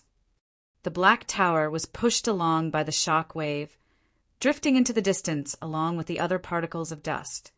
Ling Han exited the Black Tower and immediately started to flee. There was absolutely no point in battling the humanoid aura here. If he battled against demonic beasts, he could at least hope to obtain some nutritional spiritual meat.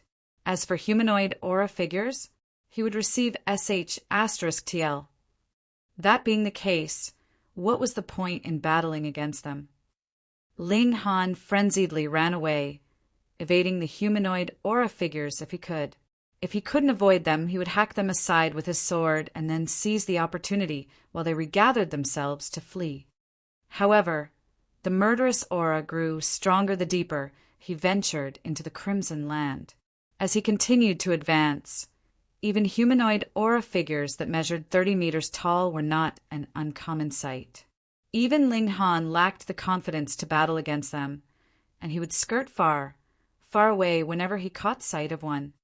The spiritual attacks of such humanoid aura figures were on par with those of elites at the Sun-Moon tier, so even Ling Han was no match for them. A mountain appeared before him.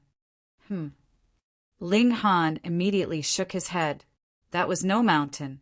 Instead, it was a sacrificial altar. However, it looked like a mountain at first glance because of its enormous size. This sacrificial altar was genuinely massive, measuring a full 3,000 meters in height. Its body was in the shape of a triangular pyramid, and it was built from stone slabs that were all bigger than houses. It was entirely red, and under the dim glow of night, it looked much like a sleeping beast. Why did Ling Han think that this was a sacrificial altar? This was because a sanguinary smell of blood flooded into his nostrils. Such a pungent smell was definitely the result of at least several million beings being killed, not just a few thousand or several tens of thousands. In fact, the stone slabs of the sacrificial altar hadn't been red to begin with, but had been dyed red from the blood that flowed down its surface. Mountains of corpses were still piled next to the altar, and although they weren't piled as tall as the altar, they covered an area of several 100 kilometers wide. After seeing this, the figure of several million was truly a severe underestimation. At least 10 times that number of beings had been killed here.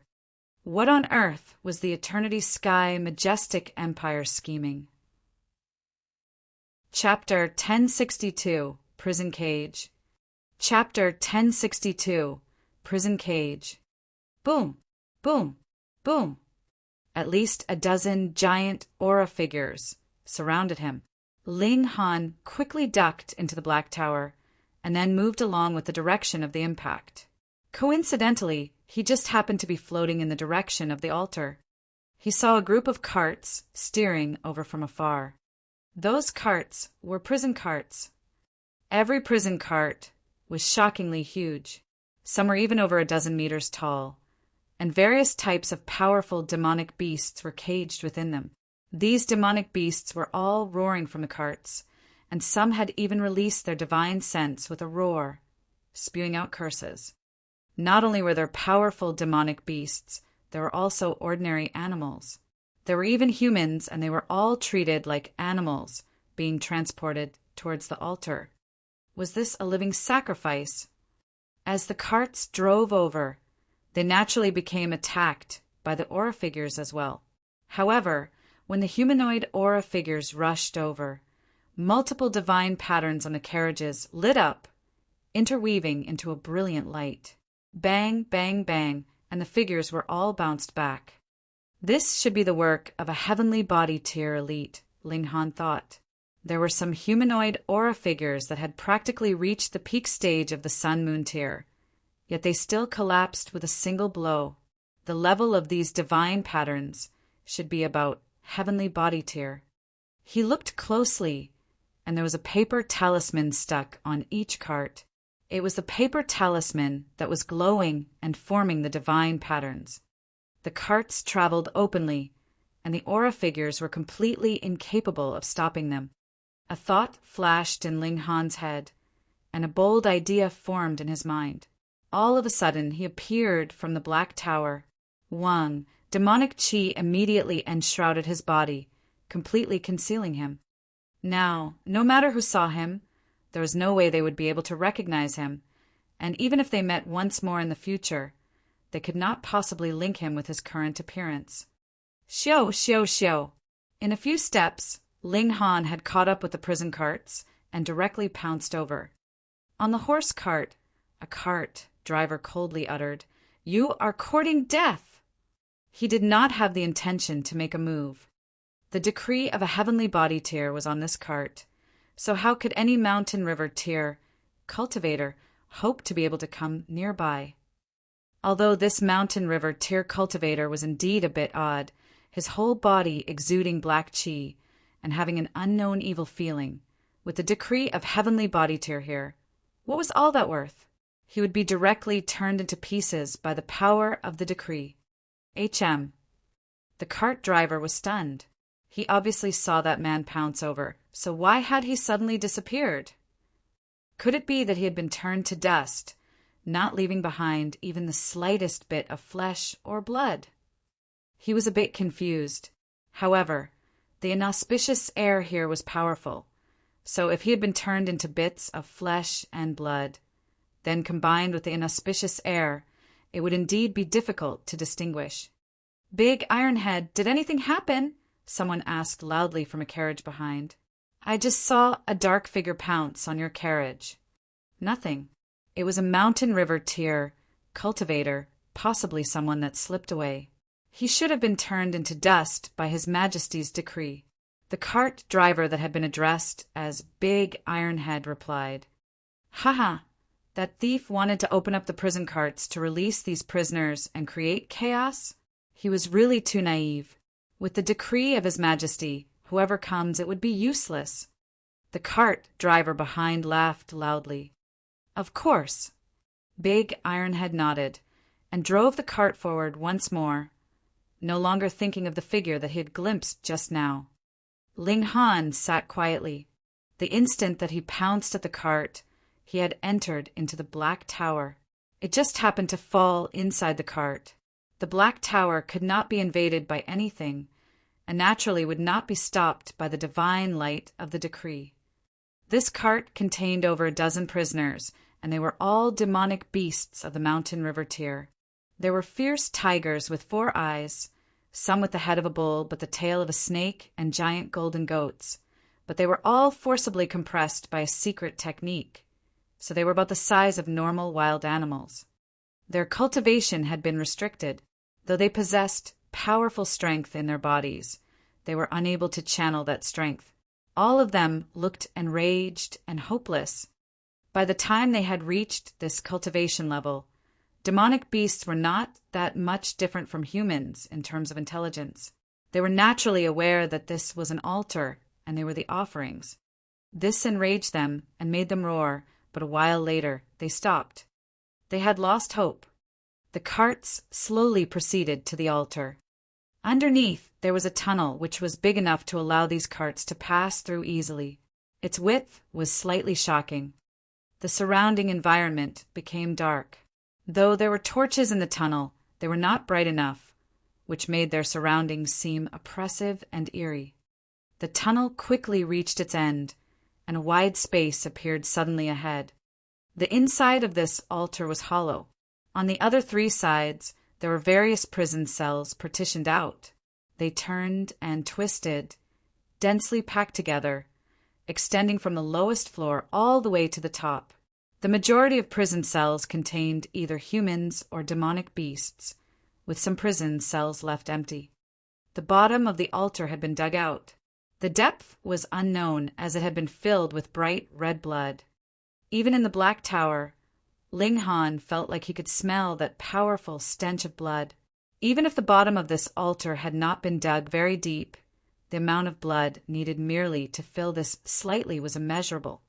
No wonder there were so many corpses outside. This was really a massive slaughter. Within the blood pool, or rather, it could even be called a blood lake, there was light flickering vaguely, exuding a shocking coldness. Tant! The blood lake gushed, and a huge demonic beast was tossed down from above. Its head had been severed, and as its corpse fell into the blood lake, it created ripples. But very soon, someone would fish its corpse out and then toss it to one side. One after another, the prison cells were opened, and the humans and demonic beasts brought here by the carts were stuffed in. Then the bodies were piled into the carts and would then later be transported out of the altar. The bodies would then be delivered outside to be disposed of. Ling Han took advantage of the hurry and confusion to get off the cart. Then he ducked back into the Black Tower as he waited for everyone to leave. Among the terrible screams, the slaughter was still continuing. One after another, demonic beasts and cultivators were thrown down from the top of the altar, dropping into the lake of blood with a splash. The newly arrived prisoners were all snarling in rage at that, knocking strongly on the iron bars of their prison. The seniors, though, were already numb and did not react at all. The carriages carried off their full load of corpses. Later, there would be a second and third batch of carriages arriving, carrying new sacrifices. At the same time, they would also be taking away the bodies of those that had just been sacrificed. Aside from the repeated screaming, as well as the splashes, this was actually quite a quiet place. There would be a cultivator patrolling every floor, but because this altar was really too big, one round of patrolling would take a very long time. Thoughts streaked quickly through Ling Han's head. When the patrolling cultivator of this floor passed by, he suddenly appeared out of the Black Tower and grabbed at that man. The man was astonished. Who would have thought that someone would appear out of nowhere and attack him? He quickly clenched a fist and punched out behind him. In his hurry, he only managed to channel less than 30% of his full power. Ling Han used the 7-kill subduing soul technique. The man did not even manage to release a grunt before he was directly knocked unconscious. At this time, Ling Han's hand had just gripped onto the man's neck. With a thought, he drew him into the Black Tower. He pressed down on the other man, and with a wave of origin power, the person released an exclamation of shock and suddenly regained consciousness. "How dare you?" The man immediately rebuked. He then raised his voice and called loudly, "There's an enemy." His scream suddenly stopped. He suddenly realized that he was no longer within the altar. He couldn't help but be shocked. What was this place? How long had he been unconscious?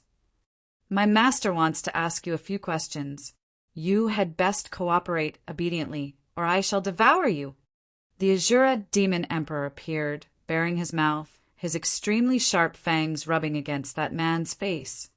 It had to be admitted that Azura Demon Emperor was really quite suited to this kind of work. Chapter 1063, A Frightening Conspiracy. Chapter 1063, A Frightening Conspiracy. You! The man was scared witless. What kind of dog was this, having a sinister, malevolent expression?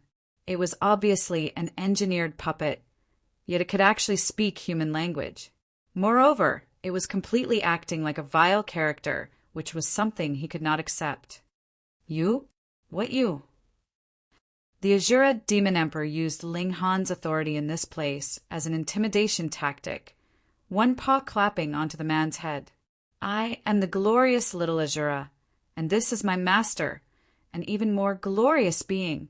Now, master is asking you questions here, and answer whatever you know the answer to. Otherwise, I will first rip off your 4 limbs, then devour your 5th one. The man suddenly felt a chill between his legs, and involuntarily clamped his legs together. He only felt that this huge dog was utterly perverted and cruel, actually wanting to eat his CK. However, with such a scare, the man became well behaved. He had somehow been captured, and had appeared in such a strange place, so being now threatened by the Azura Demon Emperor, his willpower had long since crumbled. Why have you all built this altar? Ling Han asked directly. This the man stammered. Ah! He instantly released a terrible shout as one of his arms had been ripped off by the Azura Demon Emperor. The Azura Demon Emperor was no nice guy. In the first place, he was from the Netherworld, and in his eyes all the living beings of the immortal realm were equivalent to ants, which he did not take to heart at all. Thus, putting aside the fact that he had just torn off one arm, even if it was tearing apart the man's neck, he did not mind at all. When the man saw that the Azura Demon Emperor's wolf eyes had turned to focus on his other arm, he was almost scared witless and quickly answered, "It is to use blood sacrifices to dispel the violent air of a treasure underneath, or there would be no way to collect it." What? Ling Han was slightly surprised and asked, "The operation this time round was ordered by your emperor?" "Yes, it is by order of His Imperial Majesty." Since the man's mouth had loosened, he no longer had the intention to resist thereafter, and replied truthfully, "This involves a decree and the army, which clearly means that your emperor places great importance on this treasure. Yet he did not come personally to collect it himself, which means that even your emperor has no way to collect it, and has to use blood sacrifices to dispel its violent air, and only then will he be able to collect it." Ling Han deduced. Pa. The Azura Demon Emperor immediately clapped his wolf paws together in applause, and praised. Master is wise, master is intelligent. Master is this little Azura's bright sun that has lit up a path of light in front of me. Ah! The captive once again let out a loud scream. He looked innocently at the Azura Demon Emperor. Why had you bitten me all of a sudden? My master has made such a brilliant, wise deduction, and you actually dared not applaud. Are you planning on rebelling? The Azura Demon Emperor glared out of its wolf eyes, looking monstrous. The captive couldn't help but be sullen. If he currently had supreme power, the first being he would suppress would definitely not be Ling Han, but rather this damn dog. It was too devious. What treasure is it? Ling Han asked. I don't know. The captive shook his head. Ah, he yelled. His other arm had been suddenly ripped off by the Azura Demon Emperor. I really don't know, he quickly called out, not wanting both his legs to be ripped off too. The Azura Demon Emperor turned to Ling Han and said, Master, looks like he really doesn't know. The captive was incredibly aggrieved. You really turn to violence too easily at the slightest disagreement, don't you? Thankfully, after one had entered immortal level, it was a piece of cake to regrow any severed limbs, and it only required a little time. However, if one was wounded by an elite and the latter's martial intent was still left behind in the wound, the limb could not possibly be regrown without expelling the foreign martial intent. Ling Han pondered, a hand on his chin. The Azura demon emperor dared not disturb him, and quickly signaled to the captive to go to one side. He was going to start a second round of interrogation to find out everything the latter knew so he could win Ling Han's favor. The Eternity Sky Emperor used the invasion of the Golden Lion Nation as a cover, while his purpose was the treasure buried under that place. Furthermore, he had gone through so much trouble, which was proof that the significance of this treasure had to be extraordinary. All the way here, he had seen that the land within 1,000 miles of this place had been dyed crimson, all living beings completely eliminated. He surmised that they had to have been captured to become sacrifices, not only humans and animals. Even living beings such as plants and trees were unable to escape this calamity. Even if ordinary people were mere ants in the eyes of immortals, such actions would still be considered deranged. No wonder the Eternity Sky Majestic Empire wanted to seal off the furious river. Otherwise, should he allow this matter to leak out, it would definitely incite the terrible fury of the chaotic stars' majestic empire. However, the truth always came out. This matter would be known to the world sooner or later. Then, Ling Han came to two possible truths. Firstly, the treasure here was precious enough to make the Eternity Sky Emperor willing to bear such infamy, and even take the risk of starting a war with the other two majestic empires just to obtain it. Secondly, this treasure was a supreme god tool. As long as he could obtain it, the Eternity Sky Emperor's battle prowess would be enough to crush all life. Even if the truth came out then, so what? Only he would be able to suppress others, and who would be able to go against him? In this world, it was ultimately the strong who made the decisions. When one strength was enough to crush all opposition, what need would he need to consider the opinions of others? Would others even dare to disagree? This is far from good. This art of blood sacrifice is practically demented and would incite public fury. Yet, the Eternity Sky Emperor still did it, which means that what he conspires is far larger than the consequences of being subjected to the combined assault of the two majestic empires after everything is over. I must wreck it. Ling Han clapped his hands once and made his decision. The best method was to first snatch the treasure in this place, so the Eternity Sky Emperor's efforts would be wasted.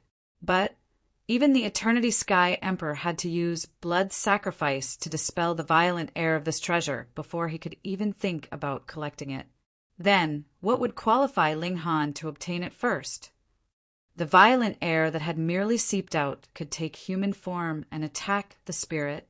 Then, how terrifying would the violent air exuded by the treasure itself be? Was it something the current Ling Han could withstand? If I had the absolute beginning stone, I could still make an attempt. Ling Han couldn't help but bemoan his misfortune internally. He felt an urge to kidnap Empress Lanxing and give her a good spanking. As this thought flashed through his mind, he grimaced involuntarily. Oh no! Unknowingly, the figure of this empress had already been planted in his heart and kept creeping out without his will. She was practically a siren, and was furthermore the especially powerful kind. If I can't collect the treasure beforehand, then I will create a large commotion and release all the prisoners here to destroy the rhythm of the blood sacrifices. Then I will flee immediately and bring the news back to the imperial capital to let Empress Lanxing come personally to resolve this issue. Empress against Emperor. A battle on this level is not something that I can get involved in. His present destiny was already linked with the chaotic star's majestic empire. If the Eternity Sky Majestic Empire really became invincible, then the joint peace planet would face a large reshuffling of the power balance, which also meant that authority would be completely concentrated on one side, and there would be no longer any precarious balance of power among the three majestic empires. A genius like him would then be in danger. What a dictator was most unwilling to see was the possibility that someone could challenge his dictatorship. Moreover, he still had the great Ling Empire on his shoulders, and he could not allow it to fall into the hands of another. And that is decided. Ling Han flashed out of the Black Tower. There was only one person patrolling this floor. Hence, even though he had vanished, this fact shouldn't be noticed until the next shift. He appeared in front of a prison cell and drew out the divine sword. With a few slashes, the iron door was sliced open. Then he broke out into a grin and asked the prisoners inside, "Do all of you wish to go out?" The fifth, limb, usually refers to men's pen. S, only applicable to the male population.